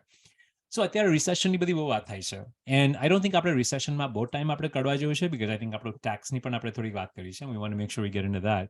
પણ અત્યારે ઇટ સીમ્સ લાઈક આપણે રિસેશનના ટેરેટોરીમાં આવી ગયા છે, પણ ઇટ્સ નોટ એક્ઝેક્ટલી લાઈક આપણે પેલા 1920s 1930s આપણે જે ડિપ્રેશનની બધી જે વાત થતા હતા અને જે લોકો પાસે પ્રોબ્લેમ હતી તે વખતે we're not really looking at that right now. એટલે એટલું ખરાબ નથી અને એટલું ખરાબ બધા માને છે કે એટલું ખરાબ થવું પણ ના જોઈએ. બીકોઝ અત્યારે આપણા એમ્પ્લોયમેન્ટ નંબર્સને જે હોય એટલે જેમ ગવર્મેન્ટ આપણને કહે કે આટલા જોબ્સ છે ને આટલા એમ્પ્લોઈઝ છે, it's still very strong right now. એટલે જેમ લોકોને જોબ જોઈતી હોય છે એ લોકોને જોબ અત્યારે મળી જાય છે ને પગાર પણ સારું હોય છે. અને પાસ્ટમાં જ્યારે બધા ડિપ્રેશન્સ થયા છે તે એવું નહોતું. તે વખતે જે લોકોને જોબ જોઈતી હોય એ લોકોને મળતી નથી તે વખતે. So it's very different from the past. અને ઓફકોર્સ આપણું અત્યારે જે ડિપ્રેશન આપણું જે બધું વોર ને બધું જે ચાલી વળ્યું છે અત્યારે, stock markets do not like that. General rule શું છે કે જ્યારે આપણને ભવિષ્યમાં શું થવાનું છે એનું અનસર્ટનિટી હોય જ્યારે અનસર્ટનિટી હોય તે વખતે સ્ટોક માર્કેટ volatile એટલે વધારે ઊંચું નીચું થતું હોય છે. પણ જેમ આપણને થોડુંક ખ્યાલ આવે છે કે બધું બરાબર થવાનું છે લોંગ ટર્મમાં, તે વખતે સ્ટોક માર્કેટ થોડુંક લેસ રિસ્કી ગણતું હોય છે. Now, what does that mean? That means કે આપણે માર્ચ 2020માં હું ઓફિસથી ઘરો આવ્યા હતા માર્ચ 13th, તો અમને લાગ્યું કે આપણે 1-2 વીક કદાચ આપણે ઘરેથી કામ કરીશું, આ બધું કોવિડનું બધું પતી જાય પછી 2 વીકમાં આપણે પાછા ઓફિસ જઈશું. પછી ખ્યાલ આવ્યો કે આ તો લાંબુ ચાલવાનું છે, એટલે market went up and down, up and down, and up and down, mostly down. પણ જેમ આપણને બધી ખબર પડી કે ફાઇઝર વાળાએ આ વેક્સિન કરી છે ને પછી આપણે બૂસ્ટર કરીશું, પછી થોડુંક સર્ટનિટી આવી ગયું ને પછી આપણે સારું માર્કેટ પાછું વધવા માંડ્યું. That means markets don't like certainty. પણ વોરમાં we don't know કે કોઈ ગાંડું વાળું હોય ને એ લોકોએ મિસાઇલ નાખી હોય કે ચાઇના વાળા તૂટી પડ્યા હોય ને એ લોકો તાઇવાન પર વોર શરૂ કરી દે. અને અત્યારે આ મિસાઇલ જે પોલેન્ડમાં લેન્ડ થયું ને, પોલેન્ડ નેટોનું એક કન્ટ્રી જે છે, તો પછી નેટોના બધા એ લોકોના બધા ભાઈબંધ આવી જશે લડવા માટે. એટલે that was the problem. એટલે સ્ટોક માર્કેટમાં થોડુંક ઇન્સ્ટેબિલિટી. હવે આજે સવારે કે ગઈકાલે સવારે પોલેન્ડ વાળાએ કીધું કે અમને લાગે કે એક્સિડન્ટલી થયું હતું. So જ્યારે uncertainty ના હોય, that we have to keep an eye on it. Now, આપણે ન્યૂઝ જોયા હોય અને હવે વિન્ટર આવવા માંડ્યો છે, રાઈટ? હવે પંકજભાઈ ને મુકુંદભાઈ અત્યારે કહેતા હતા કે વિન્ટર અત્યારે આવે છે. વિન્ટર આપણે જોઈએ ને જ્યારે આપણે મે બી 6 વાગે આપણે જેપર્ડી કે વ્હીલ ઓફ ફોર્ચ્યુન જોઈએ અને આપણને ખબર છે કે 7 વાગે ન્યૂઝ આવવાના છે, એ લોકો 6 વાગે આપણને કહેશે કે major snow storm coming ahead, details at 7 o'clock. તો આપણે ટીવી ચાલુ જ રાખવાના છે ને આપણે 7 વાગે જોઈશું કે કઈ જાતનું બ્લિઝર્ડ આવવાનું છે, કેટલા ઇન્ચીસ આવવાના છે, આપણે 8 ગેલન દૂધ લઈ આવીશું, આપણે બધું ફ્રીજમાં આપણે બધું ભરાઈ દઈશું, રાઈટ? બીકોઝ આપણને ખબર છે કે બેડ ન્યૂઝ આવવાના છે. પણ આપણને 6 વાગે આપણે વ્હીલ ઓફ ફોર્ચ્યુન જોતા હોય કે કોણ બનેગા કરોડપતિ જોતા હોય ને તે વખતે એ લોકો કહે કે weather is fine, no problem, તો આપણે 7 વાગે ન્યૂઝ જોવાના છે? નો. તે વખતે આપણે ભાઈબંધ સાથે ફેસ ટાઈમ કરીશું કે આપણે બીજા આપણે છોકરાઓને ફોન કરીશું. We won't care about the news. ન્યૂઝની મેઇન ગોલ શું છે કે ગેટ યુ વોચિંગ. આપણે ન્યૂઝ જુઓ, હા તમે વાંચ્યા કરો, તમે જોયા કરો. દેટ્સ એ લોકોની ઈચ્છા એવી છે કે you have to keep watching and watching the bad news. પણ આપણે એવી રીતના જોઈએ તો આપણને એવું લાગશે કે બધું ખરાબ છે દુનિયામાં ને એવરીથિંગ ઇઝ ફોલિંગ અપાર્ટ. નાઉ તમે અત્યારે તમને શું બતાવું છું કે આપણે આ બધા જે ક્રાઇસિસ જે હતા આ સ્ક્રીન પર, આપણું કોવિડનું વિન્ડો હતું, પછી આપણું સબ પ્રાઇમ મોર્ગેજ ઇન્ડેક્સ હતું, પછી આપણું સેવિંગ્સ એન્ડ લોન ક્રાઇસિસ હતું, પછી ઇરાક વાળા કુવેટમાં ભરી ગયા હતા, પછી તે વખતે આપણું એરબનું ઓઇલ એમ્બાર્ગો હતો. આ બધું તમે જોશો તો તમને લાગશે કે આ બધા ક્રાઇસિસ પછી એકદમ માર્કેટ ડાઉન જતું રહેવાનું છે, પણ નથી થયું. That didn't happen. ભલે ન્યૂઝ વાળા આપણને કહેશે કે બધું તૂટી પડ્યું છે and you have two get out and you have two, આપણે બધું સંતાઈને આપણે પૈસા આપણે છુપાઈને આપણે તિજોરીમાં મૂકી દઈએ અત્યારે, પણ આપણે ન્યૂઝ વાળાને આપણે બધું જોયા હોત તો પછી we would have lost out on this. આ $1 1970માં આજે એની કિંમત $98 છે, બીકોઝ આ બધું આપણેથી એકદમ રિએક્ટ ના થવા. So you have to stay disciplined on this. હવે this doesn't mean કે આપણે દર વખતે એવું થશે, પણ આપણે અત્યારે ફોર્થ ક્વાર્ટરમાં આપણું હાફ ગયું છે. આપણું ફોર્થ ક્વાર્ટર એટલે ઓક્ટોબર, નવેમ્બર ને ડિસેમ્બર, રાઈટ? હવે we don't try to predict. મારી ઈચ્છા નથી ને હું કરી નથી શકતો કે જ્યારે હાઈ ક્યારે થવાનું છે ને જ્યારે લો થવાનું છે. કોઈની પાસે એવું ક્રિસ્ટલ બોલ નથી, કોઈ જ્યોતિષ નથી અહીંયા, કોઈ આપણે આપણે કોઈનું આપણે જન્માક્ષર જોઈને આપણે કહી નથી શકતા કે તારું માર્કેટ આટલું જવાનું છે ને અમારું માર્કેટ આટલું જવાનું છે. પણ આપણે પાસ્ટમાં આપણે જોઈએ તો આપણે છેલ્લા 70 યર્સનું આપણે થોડુંક વિચારીએ તો we'll see કે generally થોડાક difficult fourth quarters તો હતા જ, but generally speaking 78-80% of the time fourth quarter usually થોડુંક high જતું હોય છે. doesn't mean કે આ વર્ષે થવાનું છે. સાંભળવા જેવું છે. in fact આપણે અત્યારે પણ સાંભળવા જેવું માટે છે, સાંભળવા જવાનું જેવું. ને આવશે આ લોકો. તો વાર છે આવતા એ લોકો. Yeah. કોઈ બીજા કોઈને કીધું કે સાંભળવા જેવું છે એટલે હું ખુશ થઈ ગયો કે સાંભળવા જેવું છે. That's good. કોઈ નીકળતા નહીં, અત્યારે હજુ સારું આવવાનું છે હજુ. So basically આ આપણે જોઈશું કે it doesn't mean કે this fourth quarter is going to be high, પણ છેલ્લા આપણે ઓક્ટોબરનું જોયું હોય, first month of this quarter, તો it does mean કે yes આપણું almost માર્કેટ ખાસું પાછું આવી ગયું છે. આપણે રિએક્ટ નથી થવું, આપણને ખબર નથી કે ફોર્થ ક્વાર્ટર ખરેખર હાઈ રહેવાનું છે કે લો થવાનું છે, but keep an eye on it. અને આપણે ડિસિપ્લિન તો રહેવું જ જોઈએ. વોરન બફેટ બધાએ નામ તો સાંભળ્યું જ હશે, પણ એનું બહુ જ સારું છે કે આ stock market is a device for transferring money from the impatient to the patient. એટલે જે લોકો આમ રાત નાઈટ જોઈ શકતા હોય, રાતના ઊંઘ ના આવતી હોય ને એ લોકો કહેતા હોય કે બધું કાઢી જ નાખવું છે, એમ એ લોકો લોસમાં એ લોકો જે સેલ કરશે એ લોકો લૂઝ થવાના છે. પણ જે લોકો કહેશે કે અમે પેશન્ટ રહેવાના છે, keep discipline basically. And this is just basically saying long term આપણે રાખવું જોઈએ again. Now, અમુક લોકો કહેશે કે અમે પેલું બસમાં બેસીને અમે એટલાન્ટિક સિટી ગયા હતા કે કસિનો ગયા હતા, ત્યારે અમારા બાજુમાં એક ભાઈ કે બેન બેઠા હતા ને એ ભાઈ બેન બેઠા હતા, એમનો બાબો વોલ સ્ટ્રીટમાં કામ કરે છે ને એને વોલ સ્ટ્રીટમાં કામ કરે છે ને એને કીધું કે આ સ્ટોક વધી ગયું છે એટલે મારા આ સ્ટોકમાં મારા પૈસા મૂકવા જોઈએ. એ બધું ઇન્ફોર્મેશન આપણને લાગે કે આપણે અંદરનું ઇન્ફોર્મેશન મળી ગયું છે, રાઈટ? તમે માનો નહીં, પણ જે સ્ટોક માર્કેટમાં બધા ટ્રેડ્સ થતા હોય છે, આ સ્ટોક વેચ્યું, આ સ્ટોક બાય કર્યું, આ સ્ટોક વેચ્યું, આ સ્ટોક બાય કર્યું, 85% ઓફ ધોઝ ટ્રેડ્સ, જે બધા ટ્રેડ્સ થતા હોય છે, એટલે 100 ટ્રેડ્સ આપણે જોઈએ તેમાં 85 આપણે ગણીએ, 85% ઓફ ધોઝ ટ્રેડ્સ બધા મશીન પરથી જ થતા હોય છે અને મેજર કંપનીઝ પાસે થતા હોય છે. ઇન્સ્ટિટ્યુશનલ ઇન્વેસ્ટર્સ આપણે જેમ કહીએ, એટલે ઇન્સ્ટિટ્યુશન પાસે, મોટા કંપની પાસેથી થતા હોય છે. એ લોકો પાસે આ બધું ઇન્ફોર્મેશન ઓલરેડી હોય જ છે.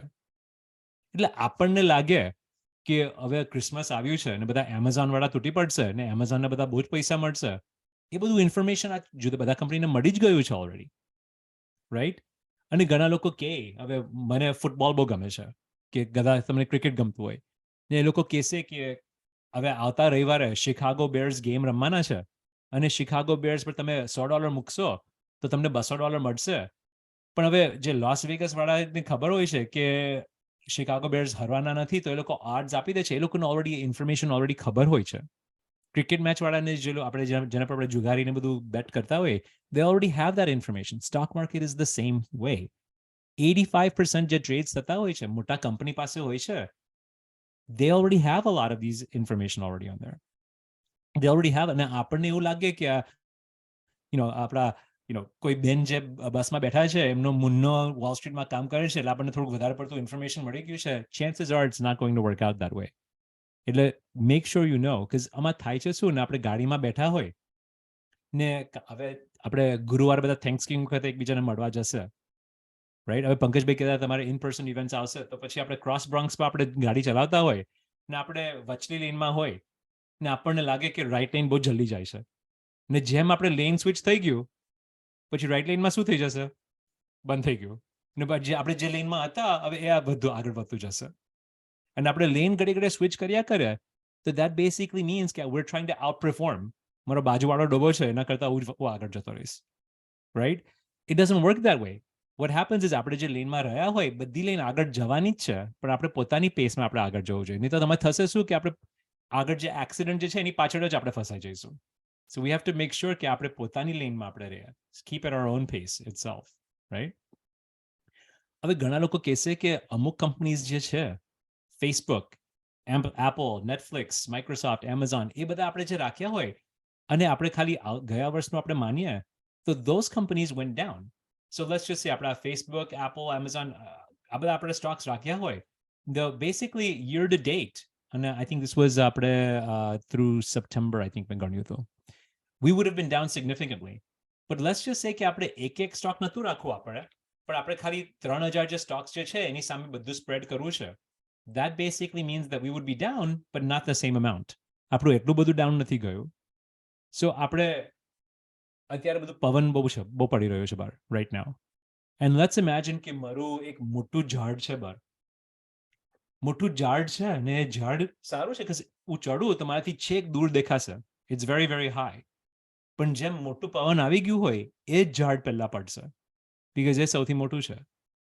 હવે એ ઝાડમાંથી મેં 4 ટુકડા કર્યા હોય ને એની ઉપર હું એક ટેબલ ટોપ મૂકું તો એ ટેબલ એકદમ સ્ટેબલ થઈ ગયું, એ પડવાનું નથી. ભલે મોટું પવન આવ્યું એ પડી નથી જવાનું, બીકોઝ મેં 4 ટુકડા કરી ને પછી મેં સ્ટેબલ કર્યું છે. ભલે એટલું ઊંચું નહીં જાય, એટલું ઊંચું નહીં જોઈ શકું, પણ જ્યારે મોટું પવન આવે ત્યારે પડશે નહીં. એવી રીતના આપણે 4 ટુકડા પણ આપણે 3000 ટુકડા કરી દીધા હોય ને 3000 ટુકડાની સામે આપણે બધું કર્યું હોય તો આપણું સેફ વધારે રહેશે એને આપણે ડાયવર્સિફિકેશન કહેતા હોઈએ છીએ. પણ ઘણા લોકોએ નહીં કર્યું હોય, ઘણા લોકોએ ક્રિપ્ટોમાં મૂક્યા હોય, કે ઘણા લોકોએ એક સ્ટોકમાં પૈસા મૂક્યા હોય. તો બેસિકલી યુ લોસ્ટ ઇન 2022. અને long term your more volatile, એમાં રિસ્ક આપણે વધારે લીધું હોય. સો હવે ઘણા લોકો શું કહેશે કે ઓકે ન્યો, તને સાંભળીને હું ગભરાઈ ગયો છો, હવે મારે નથી રહેવું, હું જતો રહું છું, હું સ્ટોક માર્કેટમાંથી નીકળી જઈશ. That can also be a mistake. Because આપણે નીકળી જઈએ તો પછી આપણે 2 વખત આપણે રાઈટ રહેવું પડશે. આપણે ક્યારે માર્કેટમાંથી નીકળી જઈશું ને હવે ક્યારે આપણે પાછા આવી જઈશું. ને એનું નુકસાન શું છે, અત્યારે આપણે જે જોઈએ છે, કદાચ વાંચમાં થોડુંક તકલીફ પડશે, હું તમને વાંચી આપીશું. પણ બેસિકલી ધીસ મીન્સ કે આપણે માર્કેટ જે કહીએ, રાઈટ, S&P 500 આપણે જે કહીએ, એમાં આપણે લેટ્સ જસ્ટ સે ફોર એક્ઝામ્પલ, આપણે hold on 1 second, આપણે થોડો પિરિયડમાં આપણે મૂક્યા હોય તો લેટ્સ જસ્ટ સે કે $1,000 મૂક્યા હોય તો આપણે આજે આફ્ટર 1990 એ $1,000 $26,000 થઈ ગયા. But let's just say, for example, આપણે બહાર નીકળી ગયા અને આપણે પાછા અંદર આવી ગયા અને બહાર નીકળી ગયા અને પાછા આવી ગયા. If we do that અને આપણા સૌથી 5 best days આપણે મિસ કરીએ તો instead of $26,000 આપણા $16,000 થઈ ગયા હોય. So instead of આપણું 10.76% increase થયું, only 9.18% થયું. That's not bad. But let's just say આપણે કહીએ કે આપણે 1 મહિનો આપણે બેસી રહ્યા છે, આપણે 1 મહિનો માર્કેટમાં નથી રહેવાના and we're just going to get out. So basically, instead of 26,000, એ $1,000 નું gain કેટલું થયું? 5,000 થઈ ગયા. So instead of 10.76%, આપણા 5.5% થઈ ગયા. એનું મતલબ શું છે કે છેલ્લા 30 વર્ષનું આપણે માનીએ તો 30 વર્ષમાં ખાલી 50 દિવસ આપણે માર્કેટમાંથી બહાર રહ્યા હોય, જે 50 દિવસ સારામાં સારા હતા, તો આપણું રેટ ઓફ રિટર્ન ઓછું નથી થઈ જતું, અડધું થઈ જાય છે. You have to jump out at the right time and you have to jump back in at the right time. કોઈ એવું કરી નથી શકતો regularly. And you have to stay disciplined on it. Okay? So that's basically આપણે reaction નથી કરવું. We have to stay disciplined. We have to stay on. હવે ઘણા લોકો કે હવે જ્યારે માર્કેટ ડાઉન થઈ ગયું હોય ત્યારે મારે નીકળવું જોઈએ? Of course not. That's not what I'm saying. Because જેમ માર્કેટ 20% ઓછું થઈ ગયું છે in the past, આપણે ચાર્ટ જે જોઈએ છે એમાં બતાવીએ છે કે છેલ્લા 1929 થી એટલે almost 90 years જેમ માર્કેટ 20% ઓછું થયું છે એના પછીના વર્ષમાં શું થતું હોય છે. અને not every time, but most of the time you'll see કે તે વખતે પાછું વધતું જાય છે ખરું in the next year. એટલે આપણે બી જતા હોય, બીક લાગીને આપણે ભાગી જતા હોય, we might lose this. અને એકવાર લોસ થયું હોય તો પછી it's very hard to recover from that, right? Now, અત્યારે આપણું ઇલેક્શન થઈ ગયું છે અને ઇલેક્શન થયું હોય તો પછી આપણે જ્યારે ઇલેક્શન થયું છે તો હવે ઇલેક્શન લીધે આપણા સ્ટોક માર્કેટમાં શું થવું જોઈએ? રિપબ્લિકન્સ જીતે તો સારું છે કે ડેમોક્રેટ્સ જીતે તો સારું છે? It doesn't matter. બધું સારું જ છે.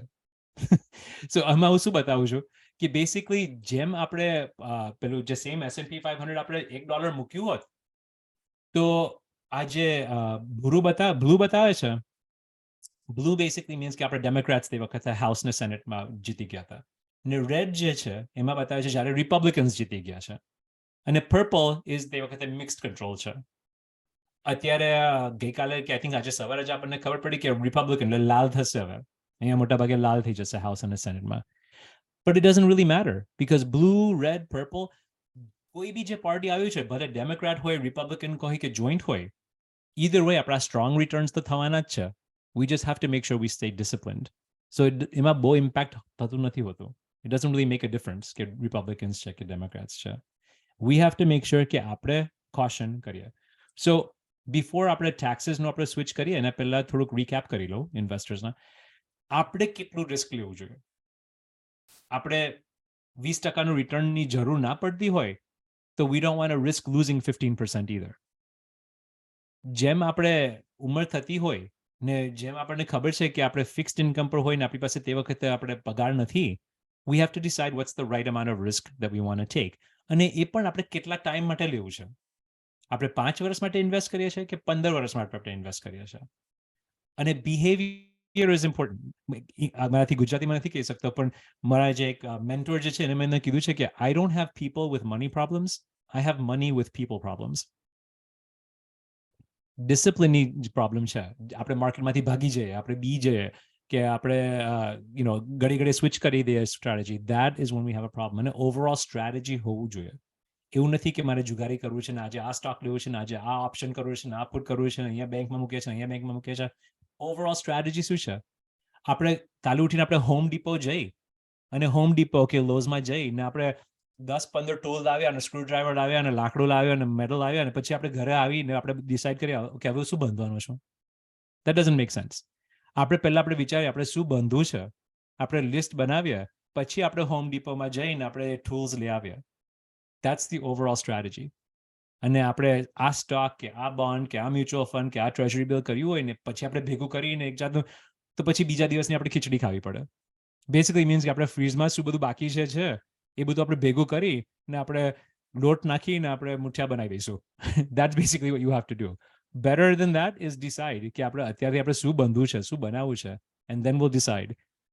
નહીં તો લાઈક આઈ સેડ, મમ્મી જેમ મારા માટે ખીચડી બનાવતી હતી, જે ફ્રીઝમાં જે બધું ખાલી હોય, જે 2 દિવસનું બાકી હોય, બધું ભેગું કરીને મને ખીચડી ખવડાવી દેશે. We don't want that.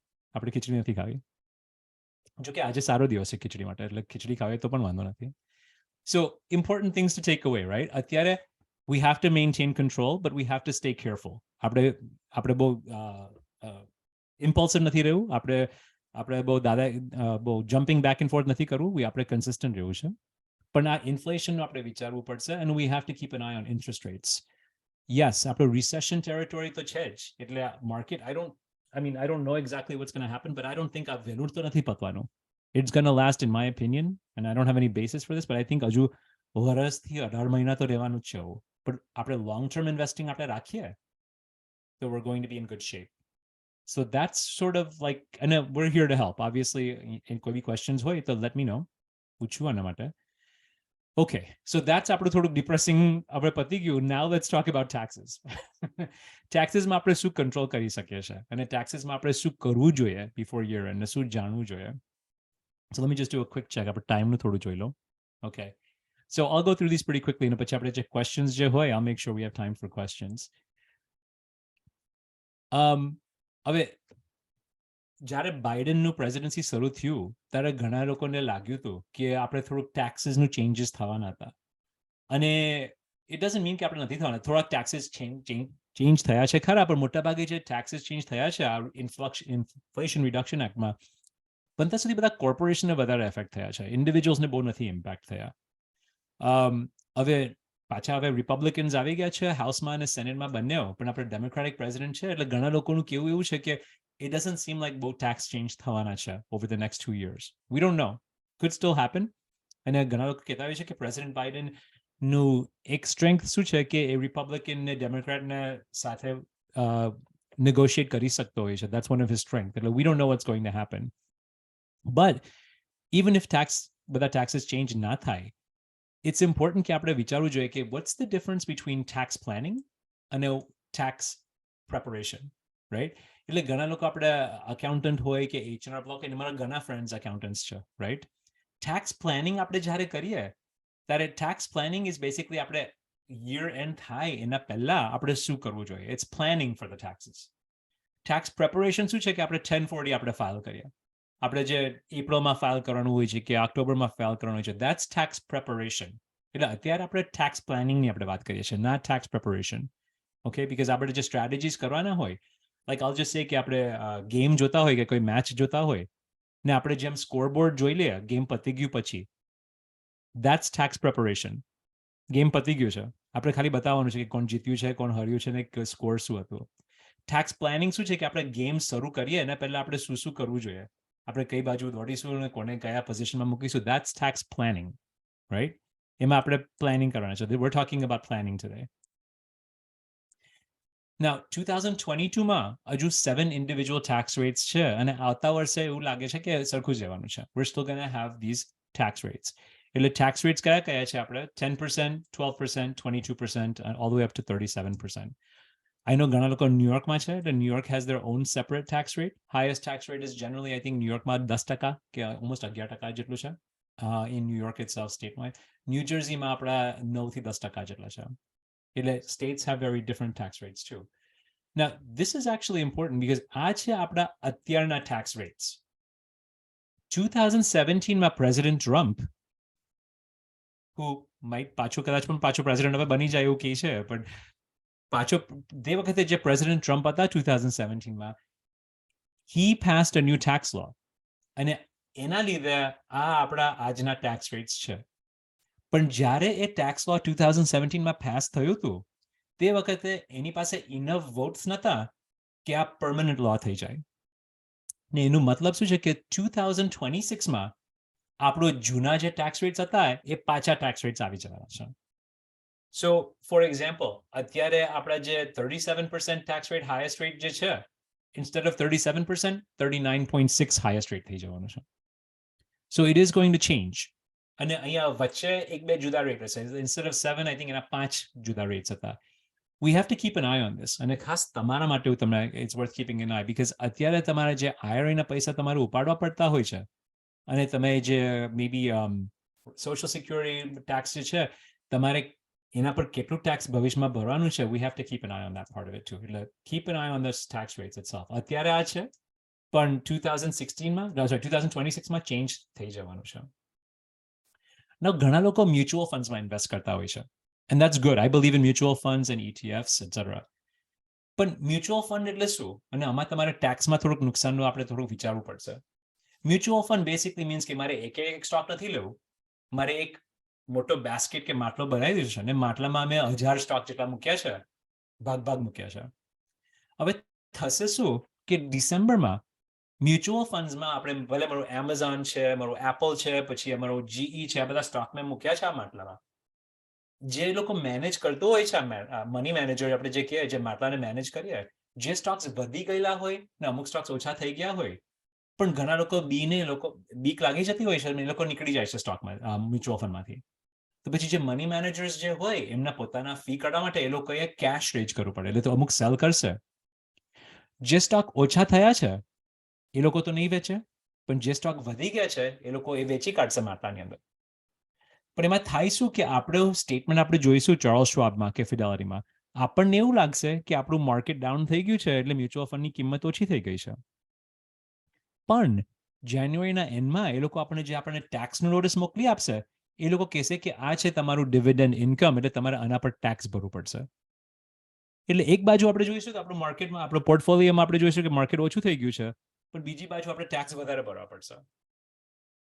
So that means કે આપણી પાસે આવી જાતના મ્યુચ્યુઅલ ફંડ્સ હોય ને એવી જાતનું ગેઇન એ લોકો લેવાના હોય, તો આપણે અત્યારથી આપણે જાણવું છે, બિકોઝ આપણે એવી જાતના આપણે જુદા જાતના ફંડ્સ લઈ શકતા હોય જેમાં એ લોકો ગેઇન્સ નહીં આપે, કે આપણે એમાં ટેક્સ લોસીસ બીજી બાજુ હોય ને આપણે લોસ લઈ શકતા હોય, એટલે એમાં આપણે થોડુંક મેનેજ કરવું જોઈએ. એટલે મ્યુચ્યુઅલ ફંડ્સમાં આપણે ખાસ થોડુંક વિચારવું પડશે કે are we gonna get hurt by that amount.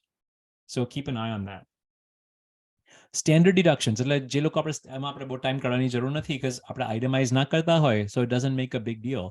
પણ આઇટમાઇઝ ગવર્મેન્ટ શું કહેતા હોય છે ને, IRS શું કહે છે કે તમે દર વખતે કહો કે મારું આટલું હેલ્થકેરના એક્સપેન્સીસ હતા, આટલા મેં ચેરિટીને આપ્યા છે, આટલા મેં બિઝનેસમાં અમે સ્પેન્ડ કર્યા છે, આટલા મેં ટોલમાં ભર્યા છે, બધું આઇટમાઇઝ કરો. એના કરતાં અમે સામટા તમને 25,000 આપી દઈશું, કે તમારી ઉંમર વધારે હોય તમને વધારે આપી દઈશું. Just deduct that. એમાં આપણે સ્ટેન્ડર્ડ ડિડક્શન કહીએ, એટલે બધું આઇટમાઇઝ નહીં કરીએ. પણ ઘણા લોકો તમે ચેરિટીને પૈસા આપો, તમે આ મંદિરને પૈસા આપ્યા હોય ને આ મંદિરને પૈસા આપ્યા હોય ને દર વખતે આપો, દેટ મીન્સ આપણને ટેક્સમાં આપણને ફાયદો નથી પડતો. તો આપણે સામટા એક વર્ષે આપીએ તો આપણને ટેક્સમાં વધારે ફાયદો થશે કે આપણે દર વર્ષે થોડા થોડા આપવા જોઈએ. અને એમાં આપણે દર વખતે આપણે ટેક્સ પ્લાનિંગ કરીએ તો it might make sense કે આપણે સામટા આપી શકીએ. Maybe it makes sense for us to time the deduction or batch the deduction. આપણા અકાઉન્ટન્ટ નહીં તો આપણા ફાઇનાન્શિયલ એડવાઇઝર કે તમે પોતે જોઈ શકો કે આપણા કયા કયા ડિડક્શન્સ આપણે લઈ શકીએ, ને એ ડિડક્શન્સ આપણે લઈ શકતા હોય તો ઇટ્સ બેટર. ના ઘણા લોકો કે નીલ મને આ બધા ટેક્સીસમાં બહુ ઇન્ટરેસ્ટ નથી, મને શોખ નથી, I don't care, and I understand that. પણ one thing that we have to keep in mind, આપણે આ રેટ્સ પર આપણે પાછું જોઈએ તો આપણે સ્ટોક માર્કેટમાં આપણે 5%, 6%, 7% મળી જાય તો આપણે ખુશ થઈ જઈએ છીએ. That's important and it is important. પણ આપણા taxesના let's just say આપણે 32% નો આપણો tax bracket હોય કે 24% નો આપણો tax bracket હોય ને આપણે $1,000 પર આપણે ટેક્સ નહીં ભર્યું હોય, that means કે આપણે 24% એના પર આપણે રેટ ઓફ રિટર્ન થયું છે. એટલે આ આપણા હાથમાં છે, આપણે કંટ્રોલ કરી શકતા હોય. સો આઈ નો કે it's not as a stock market જેટલું એક્સાઇટિંગ નથી, પણ આમાં આપણે વધારે પૈસા બચાવી શકીએ છીએ. આપણે જે પૈસા આના પર નથી ભર્યા ટેક્સીસ, 24% ના ભર્યા હોય, that's like giving ourselves, આપણે પોતાને 24% રેટ ઓફ રિટર્ન આપ્યું હોય એવી રીતે આપણે માનવું જોઈએ, right? Home interest deduction, it's basically ઘણા લોકો કહેતા હોય છે કે મોર્ગેજ હોય, પણ આઈ થિંક મોટા ભાગે many of us ઝૂમ પર મોર્ગેજ નહીં હોય, so I don't think we have to spend a whole lot of time on this. પણ એક ખાસું ચેન્જ થઈ ગયું છે, which is basically આપણા સ્ટેટ એન્ડ લોકલ ટેક્સીસ. અને ન્યુયોર્કમાં ખાસ આપણે પોતાનું ઘર આપણે ઓન કરતા હોય તો આપણે પ્રોપર્ટી ટેક્સ ભરીએ છીએ, પછી આપણે લોકલ ટેક્સ ભરીએ છીએ. યુઝ ટુ બી કે જ્યારે આપણે એ ટેક્સ ભરતા હોય તે વખતે આપણે બધું ડિડક્ટ કરી શકીએ છીએ. હવે એ લોકો 10,000નું લિમિટ મૂકી દીધું છે. બેસિકલી કે આપણે 10,000થી વધારે ભર્યા હોય તો આપણે વધારે ડિડક્શન નથી લઈ શકતા. એમાં કદાચ એ લોકો ચેન્જ કરવાનું કે છે, પણ અત્યાર સુધી ઇન 2022 કશું ચેન્જ નથી થયું. So it's worth keeping an eye on that right now. અને મોર્ગેજ હોય તો you do have a limit કે આપણે કેટલું મોર્ગેજનું ડેટ આપણે ડિડક્ટ કરી શકીએ. હવે કેપિટલ ગેઇન્સમાં આપણે વિચારવા જેવું છે as well, because capital gain શું છે કે આપણા IRA ને 401k નહીં, પણ પછી જે સ્ટોક માર્કેટમાં જે પૈસા જે હોય, આપણે દર વર્ષે અમુક જાતનું ગેઇન લઈ શકતા હોય. લાઈક આપણે સ્ટોક $2 લીધો ને આપણે $10 વેચીએ તો જે $8 ગેઇન જે છે એના પર આપણે ટેક્સ તો ભરવું પડે. પણ if you have less than, sorry મારું annotation tool કા ગયો, there it is. પણ આપણે એટલા બધા ગેઇન ના હોય. For example, let's just say કે આપણા married couple હોય, and on a married couple up to $83,000 આપણે capital gains લઈએ તો એના પર આપણે ટેક્સ ભરવાનું નથી on the federal side. એટલે 0% છે. એટલે એવી જાતનું આપણે ગેઇન અત્યારે લઈ શકતા હોય તો it's not a bad solution. So figure out કે આપણા સ્ટોક માર્કેટમાં કેટલા ગેઇન્સ છે અને આપણે દર વર્ષે અમુક ગેઇન લેવા જોઈએ કે ના લેવા જોઈએ, બીકોઝ પછી આપણે ભવિષ્યમાં બધા સામટા લઈ જઈશું તો પછી એના પર 15% કે 20% આપણે ટેક્સ ભરવું પડશે. સો ટાઈમ ધેટ ડિડક્શન itself. હવે I've already said this કે અમે લોયર્સ છે અને અમે ફાઇનાન્શિયલ એડવાઇઝર્સ છે. અમારા ક્લાયન્ટ્સ માટે અમે દર વર્ષમાં 2 કે 3 વખત અમે ટેક્સ રિટર્ન જોતા હોઈએ છીએ, because we want to know કે આપણે છેલ્લે બધું નથી કરવું, we want to do it all throughout the year. So make sure કે તમે ખાલી છેલ્લે ના જુઓ, but look at your tax return every year, all throughout the year. વર્ષમાં I think ઓછામાં ઓછા 2 વખત, if not 3 વખત તમારા ટેક્સીસ બધા રિવ્યુ કરવા જોઈએ. ટેક્સ લોસ હાર્વેસ્ટિંગ, મેં કીધું ને કે આપણે સ્ટોક $2 આપણે બાય કર્યું ને $10 આપણે વેચીએ તો આપણે $8 ગેઇન લેવું જોઈએ. But let's just say કે મેં $2 વેચ્યું ને આજે $1 કિંમત છે, તો આજે હું સેલ કરું તો મારે $1 લોસ થઈ ગયું, રાઈટ? તો મારે એ અત્યારે લોસ લેવું હોય ને એની સામે બીજું ગેઇન લેવું હોય તો મારાથી ઓફસેટ કરાય, અને આપણે ડિફરલ સ્ટ્રેટેજી કહેતા હોય છે. So you want to make sure કે અત્યારે માર્કેટ ડાઉન છે તો મારે અમુક સ્ટોક અત્યારે વેચાય ને પછી બીજા સ્ટોક બાય કરી લેવાય, ને એવું કરું તો અમારા લોસ જે થશે તો મને ટેક્સમાં ફાયદો થશે કે નહીં. એટલે તમે પોતે ના કરતા હોય કે બીજા કોઈને કરવું હોય તો યુ વોન્ટ મીનિંગ તમે પોતે ના કર્યું તો અકાઉન્ટન્ટને પૂછવું હોય કે તમારા ફાઇનાન્શિયલ એડવાઇઝરને પૂછવું હોય, ફાઇન્ડ આઉટ કે અત્યારે મારા પોર્ટફોલિયોમાં મારે કરવું જોઈએ કે ના કરવું જોઈએ. અને આઈ એમ ગેસિંગ કે ઘણા લોકો આ કોલ પર છે જે એ લોકો પાસે IRAs પણ હોય છે. Look at your year end for retirement. અત્યારે વર્ક કરતા હોય તો we can definitely contribute, but I think મોટાભાગે બધા રિટાયર્ડ છે એના પર. પણ આ છે આપણા છોકરાઓ માટે કે ગ્રેન્ડચિલ્ડ્રન માટે કેટલું આપણે અત્યારે કન્ટ્રીબ્યુટ કરી શકતા હોય. 2022માં એટલું બધું ચેન્જ નથી થયું, પણ જે લોકો પાસે અત્યારે IRAs જે છે, હું તમને એક એક્ઝામ્પલ આપું. દાદા, મેં તમને કીધું હતું કે મારા દાદા ડિસેમ્બરમાં ઓફ થઈ ગયા હતા. બા હજુ જીવતા છે. બા દાદા પાસે IRA હોય અને દાદા 1929માં એટલે 91 હતા, બા અત્યારે 91 છે. જેમ દાદા IRA માંથી પૈસા ઉપાડતા હતા, એમના રિક્વાયર્ડ ડિસ્ટ્રીબ્યુશન્સ નિયમ પ્રમાણે એમને અમુક પૈસા ઉપાડવા જ પડે. દાદા ને બા જોઈન્ટ ફાઇલર્સ હતા ટેક્સમાં. દાદા ઓફ થઈ ગયા, હવે બા સિંગલ ફાઇલર થઈ ગયા છે. એમનું ટેક્સ રેટ વધી ગયું છે હવે. સિંગલ જણ વધારે ટેક્સ ભરતા હોય છે, more than a married person. That's unfortunate, because હવે બાએ વધારે ટેક્સીસ ભરવા પડશે, બીકોઝ દાદાનું જે IRA હતું એ બાએ હવે ઉપાડવા પડશે પૈસા.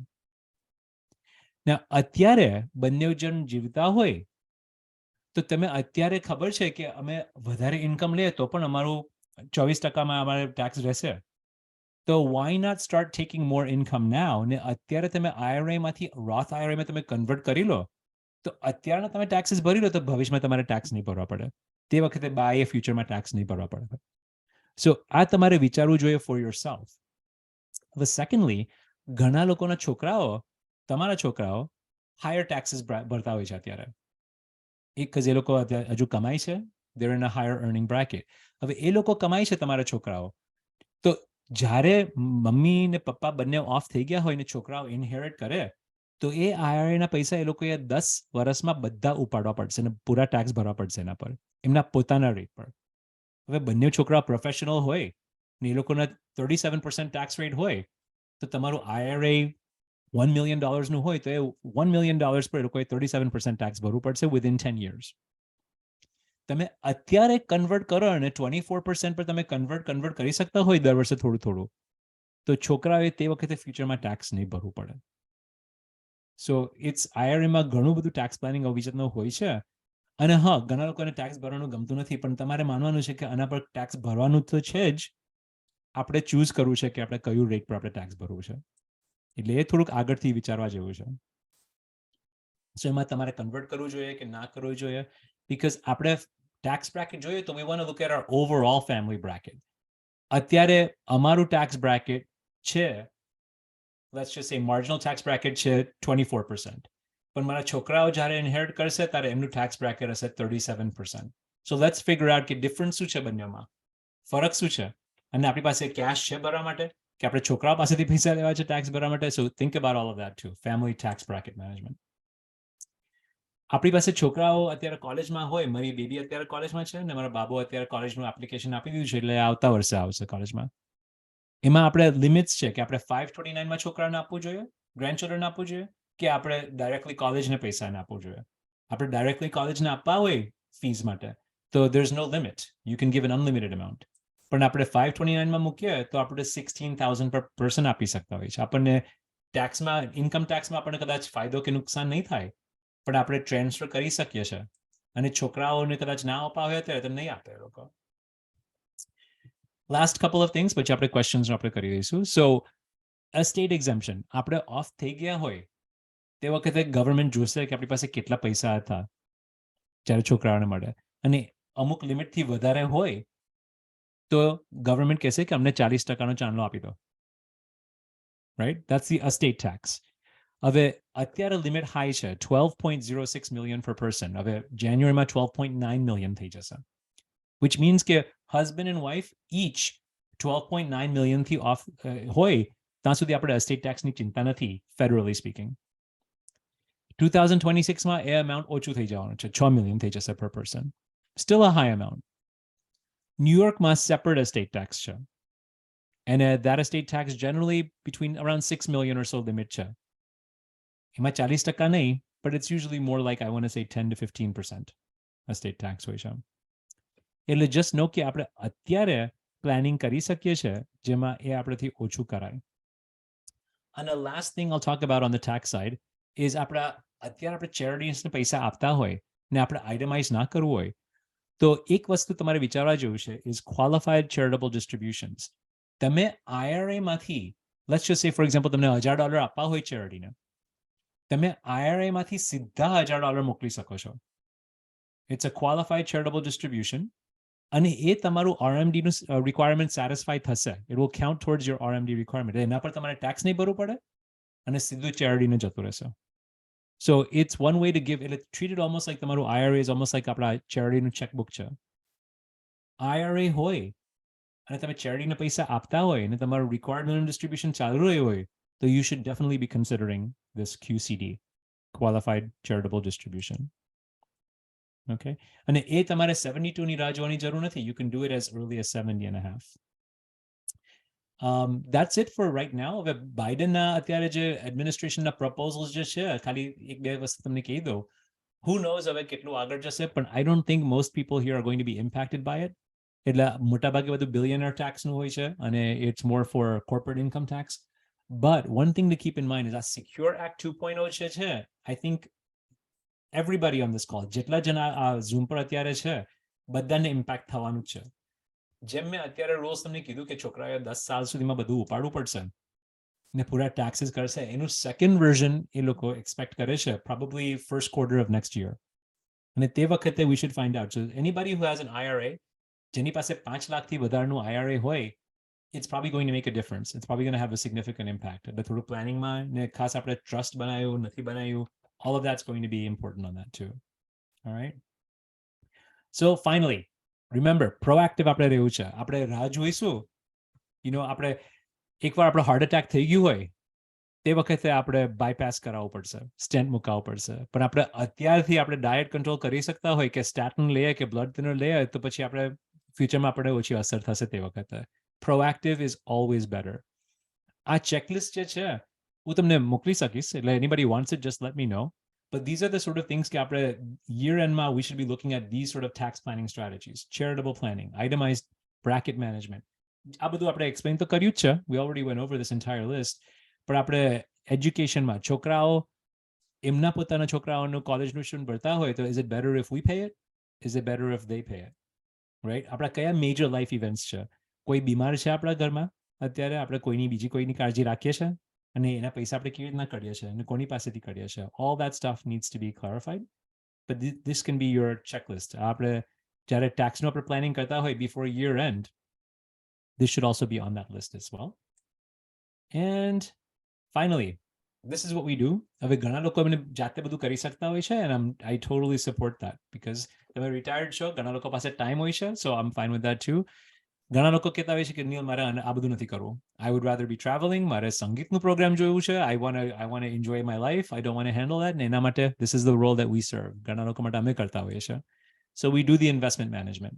અમે ટ્રસ્ટ પ્રિપેર કરતા હોઈએ છે, અમે wills પ્રિપેર કરતા હોઈએ છે, અમે ઇન્વેસ્ટમેન્ટ મેનેજમેન્ટ કરીએ છીએ. So you can certainly મારી સાથે કોઈ બી કોન્ટેક્ટ કરવું હોય તો અમારા વેબસાઇટ પર પણ Pankajbhai, Mukundbhai all has my contact information.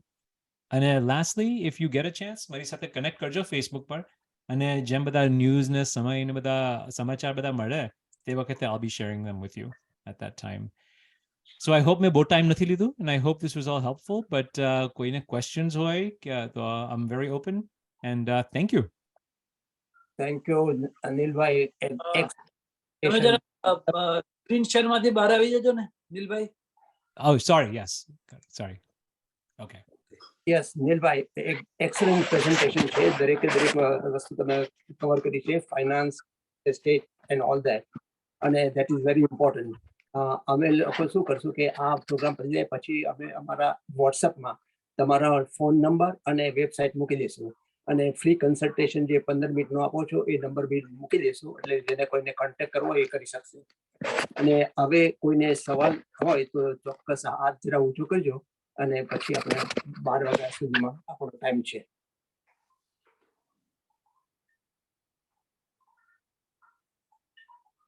કોઈને કોઈ પ્રશ્ન હોય તો હાથ ઊંચો રાખજો, અથવા તમે ઇલેક્ટ્રોનિકલી હાથ ઊંચો કરી શકો. યસ, રમાબેન તમે અનમ્યુટ કરજો. યા, ગો હેડ. રમાબેન તમે પૂછી શકો સવાલ.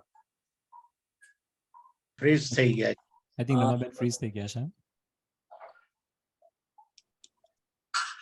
બીજા કોઈ છે કે અત્યારે? તો એમને લઈ લઈએ. બહુ સુંદર ક્વેશ્ચન અમને બહુ મારો ક્વેશ્ચન છે retired person. I am retired now.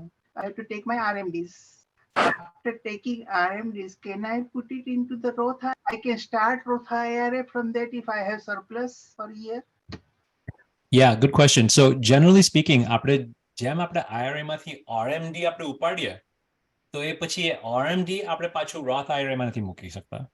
Usually IRA માં contribute કરવા માટે we have to have earned income.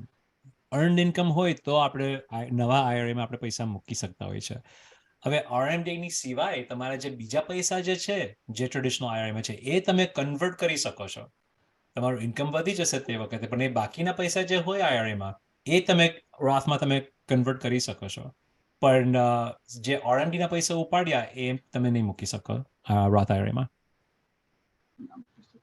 So only question. conversion is available, not new starting one.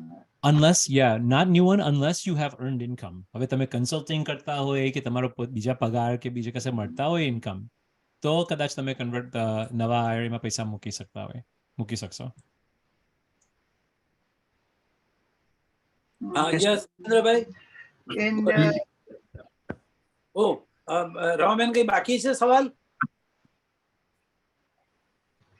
જો સમય થતો હોય તો પૂછી જાઉં એમને, નહીં તો ભલે વિરેન્દ્રભાઈ જાય. Go ahead. Continue. તો મારું બીજું તમે જે કહ્યું કે wait for a long term gain or loss, but for our age now, we cannot wait for 20 more years. I may not survive until 100 years. So how should I plan for that one? That's a She has the same question I have. It's a perfect question and it's a common question. એટલે એના માટે I'm just going to share my iPad screen for a quick second. But હું બધાને શું encourage કરું છું કે આપણા જે બધા assets અત્યારે હોય, આપણા જે investments, આપણા savings accounts, checkings accounts, જે બધું જે assets આપણે જે બધા ભેગા કર્યા છે અત્યાર સુધી, I always say think of it in 3 different windows, right? Because you're right. આપણે અત્યારે if you're 80 years old, આપણે કા 15 વર્ષની રાહ જોવાના છે, right? And I'm not saying that's you. So I always say કે આપણા જે assets ને wealth જે હોય, આપણે 3 different windows of our life આપણે વિચારવું જોઈએ. એક છે આપણું emergency. અને emergency શું છે કે આપણે કાલ ઉઠીને કોઈ બીમાર થઈ ગયું હોય કે sick થઈ ગયું હોય, તો we have to make sure કે we're going to be able to manage and use that money. આપણે દર મહિને આપણે 5,000 6,000 ઉપાડવા પડે કે પૈસા કાંથી હોય, પણ આપણે ખાલી બેંકમાં રાખી મૂકીએ ને આપણને 2% ઇન્ટરેસ્ટ મળતું હોય, તો ભવિષ્યમાં આપણને જ્યારે જરૂર પડે ત્યારે we're not going to be able to buy as much assisted living here. So it has to keep pace. So એના માટે for that emergency fund you have to earn something. Maybe that's a safe investment. But second is આપણું lifetime માં. હવે for lifetime you might say કે અત્યારે દર મહિને મને 10,000 ની જરૂર છે ઘર ચલાવવા માટે, bills બધા ભરવા માટે ને savings ને ને groceries ને mortgage and everything else, property tax, etc. અને આપણી પાસે અત્યારે social security માં, let's just say you're getting $3,000 a month. That means કે આપણા investments માંથી આપણે બાકીના ઉપાડવા પડશે 7,000. So maybe there we can take a little bit more risk, but a little more than emergency. So there you can invest with a shorter horizon. એટલે તે વખતે will be a little risk. હવે last one is આપણે legacy જે કહીએ. હવે આ પૈસા આપણે emergency માં જરૂર પડે તો આપણે લઈશું ખરા, પણ very low likelihood. આ મોટા ભાગે મારા છોકરાઓ અને મારા grandchildren માટે છે. And for that, I think મારા હજુ 10-15 વર્ષ તો ખરા. એટલે there I can afford to take more risk. And the reason we're doing this is અહીંયા we want to stay safe. અહીંયા આપણે થોડુંક rate of return આપણની જરૂર છે because we have to meet our lifestyle.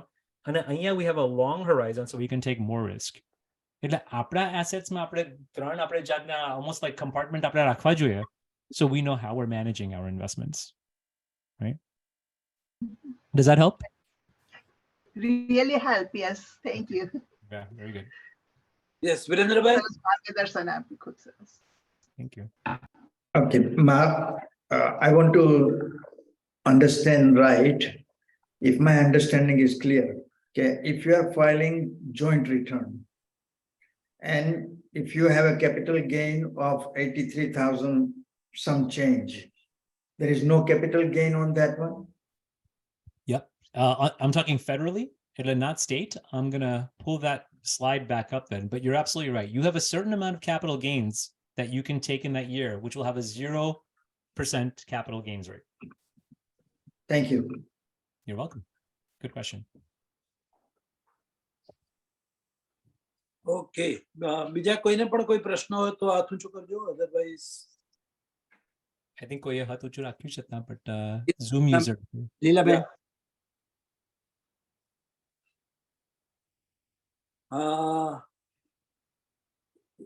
Unmute કરે છે, unmute કરો.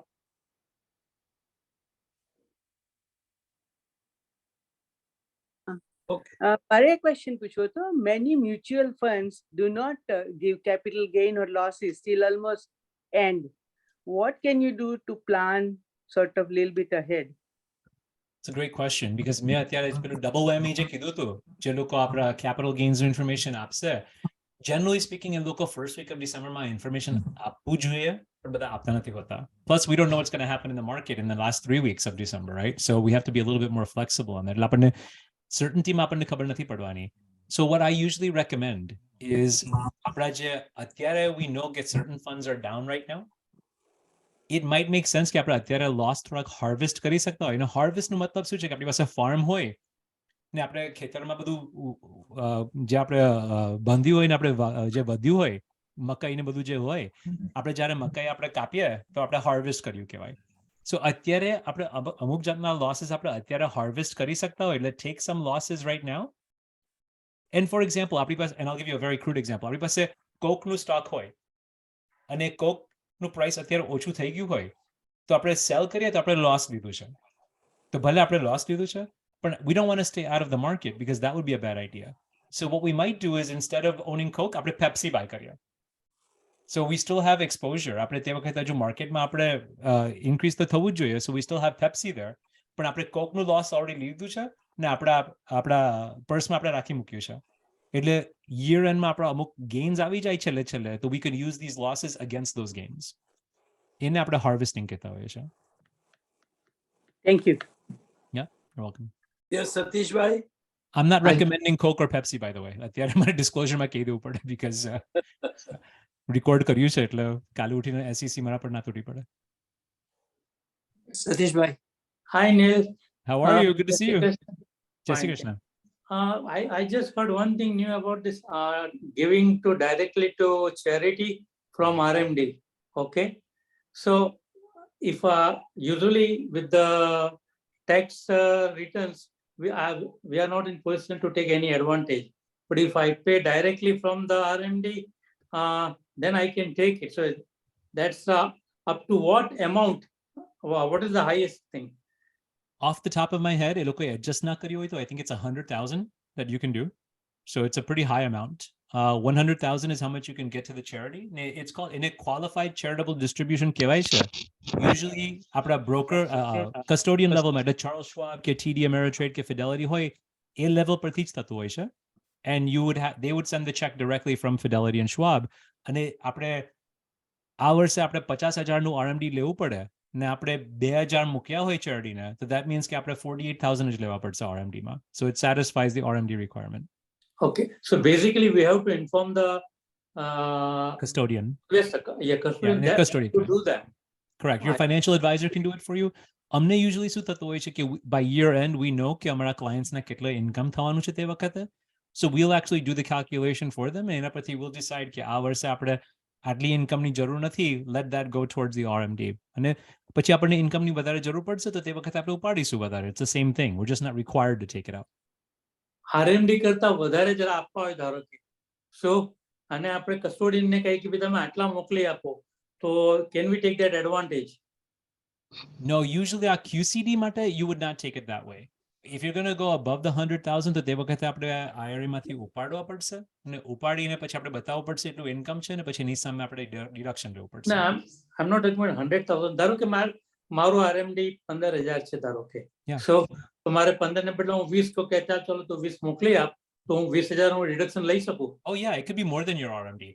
RMD નું ફાયદો શું છે કે RMD સાથે ટાઈ કરવાનું because તે વખતે આપણે RMD આપણા 50,000 નું હોય ને આપણે પૂરા 50,000 આપણે ચેરિટીને મોકલી દીધા હોય that means તે વર્ષે આપણે RMD નહીં લેવું પડે. So that's why the tie-in. But તમે વધારે તો કરી જ શકો છો. You could do more than that. It's not just you're not More capped than by your RMD amount. Yep, exactly. You're not capped by your RMD amount.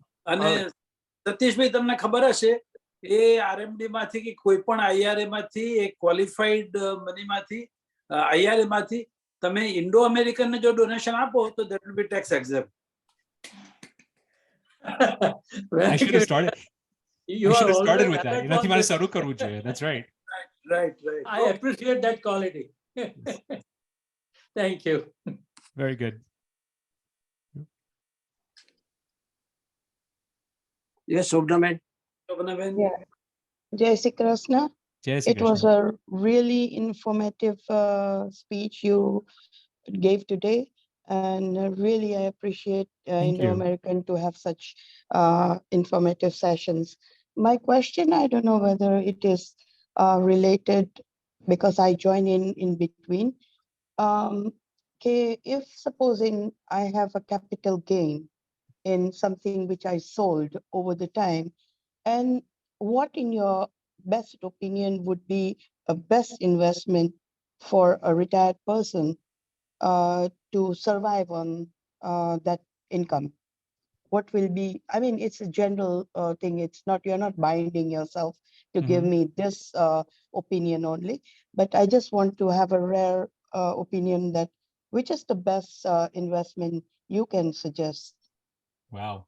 So that's a very open question. It's the right question. I think બધાએ એવી રીતના જ વિચારવું જોઈએ કે અત્યારે મારા રિટાયરમેન્ટમાં મારે અમુક જાતનું ઇન્કમ જોઈએ છે, તો મારે કઈ જાતનું ઇન્વેસ્ટમેન્ટ, કઈ જાતનું વેહિકલ વાપરવું જોઈએ એના માટે. It's hard for me to give you a specific answer because the answer that I give you is going to be very different than the answer I give the next person on the call. Because, but I'll tell you what elements you should think about when you're thinking about this too. One is think about કે આપણે આ capital gain જે થયું છે એના સિવાય મારા બીજા કયા ઇન્કમના સોર્સિસ છે. પછી what risks have I protected against versus not protected against? Like અમુક લોકોનું કેસ કે આપણે long term care insurance હોય તો we could be a little more aggressive, but long term care insurance ના હોય તો પછી I might say કે આપણે થોડું conservative વધારે રહેવું પડશે. And I would say very importantly is, you know, psychologically, can I sleep at night? દર વખત I have અમુક clients મારા જે છે they don't freak out, but એ લોકોને રોજ જ એ લોકોના સ્ટેટમેન્ટ કે એ લોકોના શ્વાબના પોર્ટલમાં એ લોકો લોગિન કરીને જોશે કે આ વધ્યું છે કે ઓછું થયું છે અને ટેન્શન વધારે થતું હોય. If that happens, then you might want to be someplace where you're not going to be as volatile. So there's a little bit of a personal answer there. What I would discourage is many people, and Ganamara peers, my other sort of fellow professionals, એ લોકો પાસે અમુક જ tools હોય છે એમના toolboxમાં. If you went in with that same conversation and you asked a life insurance agent, they might say, do a whole life insurance policy. Or they might say, buy an annuity. But after investment advisor ne puchu to loko kese ke just put it in the market and invest it less volatility. The lawyer ne puchu, the lawyer kese trust ma atyara nakhi do. So it's important to get somebody who has multiple tools in their toolbox, because otherwise you might get very one-sided advice. I'm not trying to avoid the question. It's just a very, very very customized answer હોય છે બધા માટે, because it does depend on a lot of those factors and a bunch of other factors. Plus also you want to know કે આપણે કઈક જાતનું tax આપણા retirement માટે આપણું tax શું બનવાનું છે. Do we want that income to be taxable income or do we want it to be tax-free income? એટલે એ પણ આપણે થોડું વિચારવું પડશે. Yeah, but usually when we are in India, આપણે ધારો કે મકાન વેચ્યું હોય, we sell a property and we get to save the capital gain tax of 20%, we just invest in a property. But if in India that you just have 2 or 3 options that, okay, we put it in the post office or we put it in the bank, you yield 8%. Previously it was more than 8%. But what type of option you have here? Because it's if you put it in the bank, it's just point something percentage you yield, maybe a couple of $1,000s a year when you invest, and it makes no sense in carrying on the living on that amount. So I think it's not just a great question. I think it's the question that everybody should be asking. I think it's 100% the right question. You know, so what you described is આપણે મકાન વેચ્યું અને આપણે નવા મકાનમાં મૂક્યું હોય તો પછી આપણે તે વખતે આપણે ટેક્સ બચાવવા માટે કર્યું હોય એવું US માં પણ છે. We have things like 1031 exchanges, right? Yeah. It works for certain types of properties. It doesn't work for other types of properties. And it also means that you have to lock it back up and put it back into real estate. એટલે તે વખતે આપણને real estate નું વધારે exposure જોઈએ છે કે આપણને real estate નું ઓછું exposure જોઈએ છે. અને એની સામે પણ આપણે વિચારવું જોઈએ કે આપણા પૈસા અત્યારે વાપરવાના છે કે નથી વાપરવાના. અને આપણે ઇન્કમ લેવું હોય તો આપણે કેટલું. Here's the thing, without risk you're not going to get any reward, right? So for example, આપણે કહીએ કે આપણે બેંકમાં મૂકી દીધું છે. Why do people put money in the bank? We put it there because આપણે risk નથી લેવું, આપણે સાચવવું છે, but we lose purchasing power there. હવે on the exact opposite end આપણે કહીએ કે આપણે બધું stock marketમાં મૂકી દેવું છે. That could go down to zero. That's extreme opposite risk. Your answer is somewhere in the middle. And the conversation I would have with you is, okay, આપણે આવતા વર્ષે કે for the next 5-10 years, I know કે મારે આમાંથી મારે દર વર્ષે મારે 7,000 ઉપાડવા છે. Because મારા બાકીના જે income sources જે છે ને મારા બાકીના જે uses જે છે એ બધા મળી રહ્યા છે, સો આમાંથી મારે 7,000 દર વર્ષે ઉપાડવાનો છે. So how can we safely take $7,000 out અને આપણું પ્રિન્સિપલમાં આપણે રિસ્ક ના લેવું જોઈએ. So everybody has to take risk. આપણે રિસ્ક વગર રિવોર્ડ મળવાનું જ નથી, પણ આપણે કેટલું રિસ્ક લેવું જોઈએ ને આપણે શેમાં રિસ્ક લેવું છે. હું ગાડીમાં બેસું અને હું સીટ બેલ્ટ ના પહેરું તો મેં રિસ્ક લીધું છે, but that's not a smart risk. ગાડીમાં બેસ્યું ત્યારે મેં રિસ્ક લીધું છે, but I put my seat belt on and I mitigated my risk. And your investments, they have to be the same way. આપણે risk લઈએ, but we have to be smart about the risk that we're taking. Yeah, but should I decide to come to you? You will have multiple options for me. Definitely. In So my personal, Atyara, I think 86 people share Zoom, so it's very hard for me to give you specific advice, but one-on-one, no. I wouldn't speak No. as generally. I would What speak I much more said that specifically. should I decide to come to you for my personal interest, you will have certain options for me, right? Yeah, that's a big reason why we do things the way we do. Atyara amaru law firm cha, investment management firm cha. We do handle life insurance and annuities in-house, and atyara mare announce na karvu જોઈએ, but we're in the process of actually bringing on a CPA firm as well. So we're going to have everything in one house, basically. Thank you Thank you very much. It was really informative. Thank you so much. You're welcome. Thanks for the question. Thank you. Yes, Dr. Leelaben. हाँ जी, मैंने just add करवू तू कि जे money you transfer to the organization has to be 501c3 registered organization. That is In correct. case if the person who asked the question does not know, so Which we are. yeah, I know. Thank you. No, Yeah, that's an okay. excellent clarification. Ramaben, કઈ supplemental question છે તમારો? હા, ખાલી પૂછવું છે કે what is the best time to take out RMD if you don't need right away? Well, the R in RMD stands for required. We have to do it. I know, required, I know, but year ending or year when the market is good, because they have to raise the money to give me $50,000 or Yeah, so. that's good. So the key to winning in the stock market is not timing the market, it's time in the market. એટલે આપણને અત્યારે પૈસાની જરૂર ના હોય, so the general rule is you want it in the market for as long as possible if we don't need that money. If we're worried about the market going up and down and up and down and up and down, nothing says કે આપણે સામટા બધા એક વખત જ લેવા પડે. You can take 1/12 a month for the next 12 months if you choose to. You can structure it, and that way ઊંચું નીચું થાય તો પછી we smooth out all the fluctuations. That's another way to do it as well too. But I'm of the mindset that if we don't need this money, then it's probably better to kind of leave it in there as long as possible. હવે ઘણી વખતે શું market એકદમ ઓછું થઈ ગયું હોય કે વધારે ઊંચું થઈ ગયું હોય, તો you might want to be a little more strategic about when's the right time to do that as well too. So you can try to time it with tax strategies, but generally speaking, my general rule of thumb is I like waiting till the very end of the year. Yeah, I didn't take yet, so same way, right? So you feel the same way. That's right. Yeah, And I you know feel what? the same way, that I don't need it, I don't take it out unless I gave some charity from the IRA already, and that is a different story. Right? Yeah, but આવતા 40 દિવસમાં શું થવાનું છે મને ખબર નથી, પણ if this continues the way it's continuing right now, you'll be happy you didn't take it in March, because અત્યારે Right, ઓક્ટોબરમાં it can જેટલું પાછું compound, rebound yeah. થયું છે, right? So It can compound, right? Yes. but it could also go the opposite direction. ઓછું પણ થઈ જાય, right? થઈ શકે, થઈ શકે. better, yeah. Thank you. Will the stock market go up or down? The answer is yes. Thank you very much, Neel bhai. Very good presentation. બધાએ ખૂબ લાભ લીધો છે અને ઘણું સમજણ આપી છે. હવે ઓડિયન્સ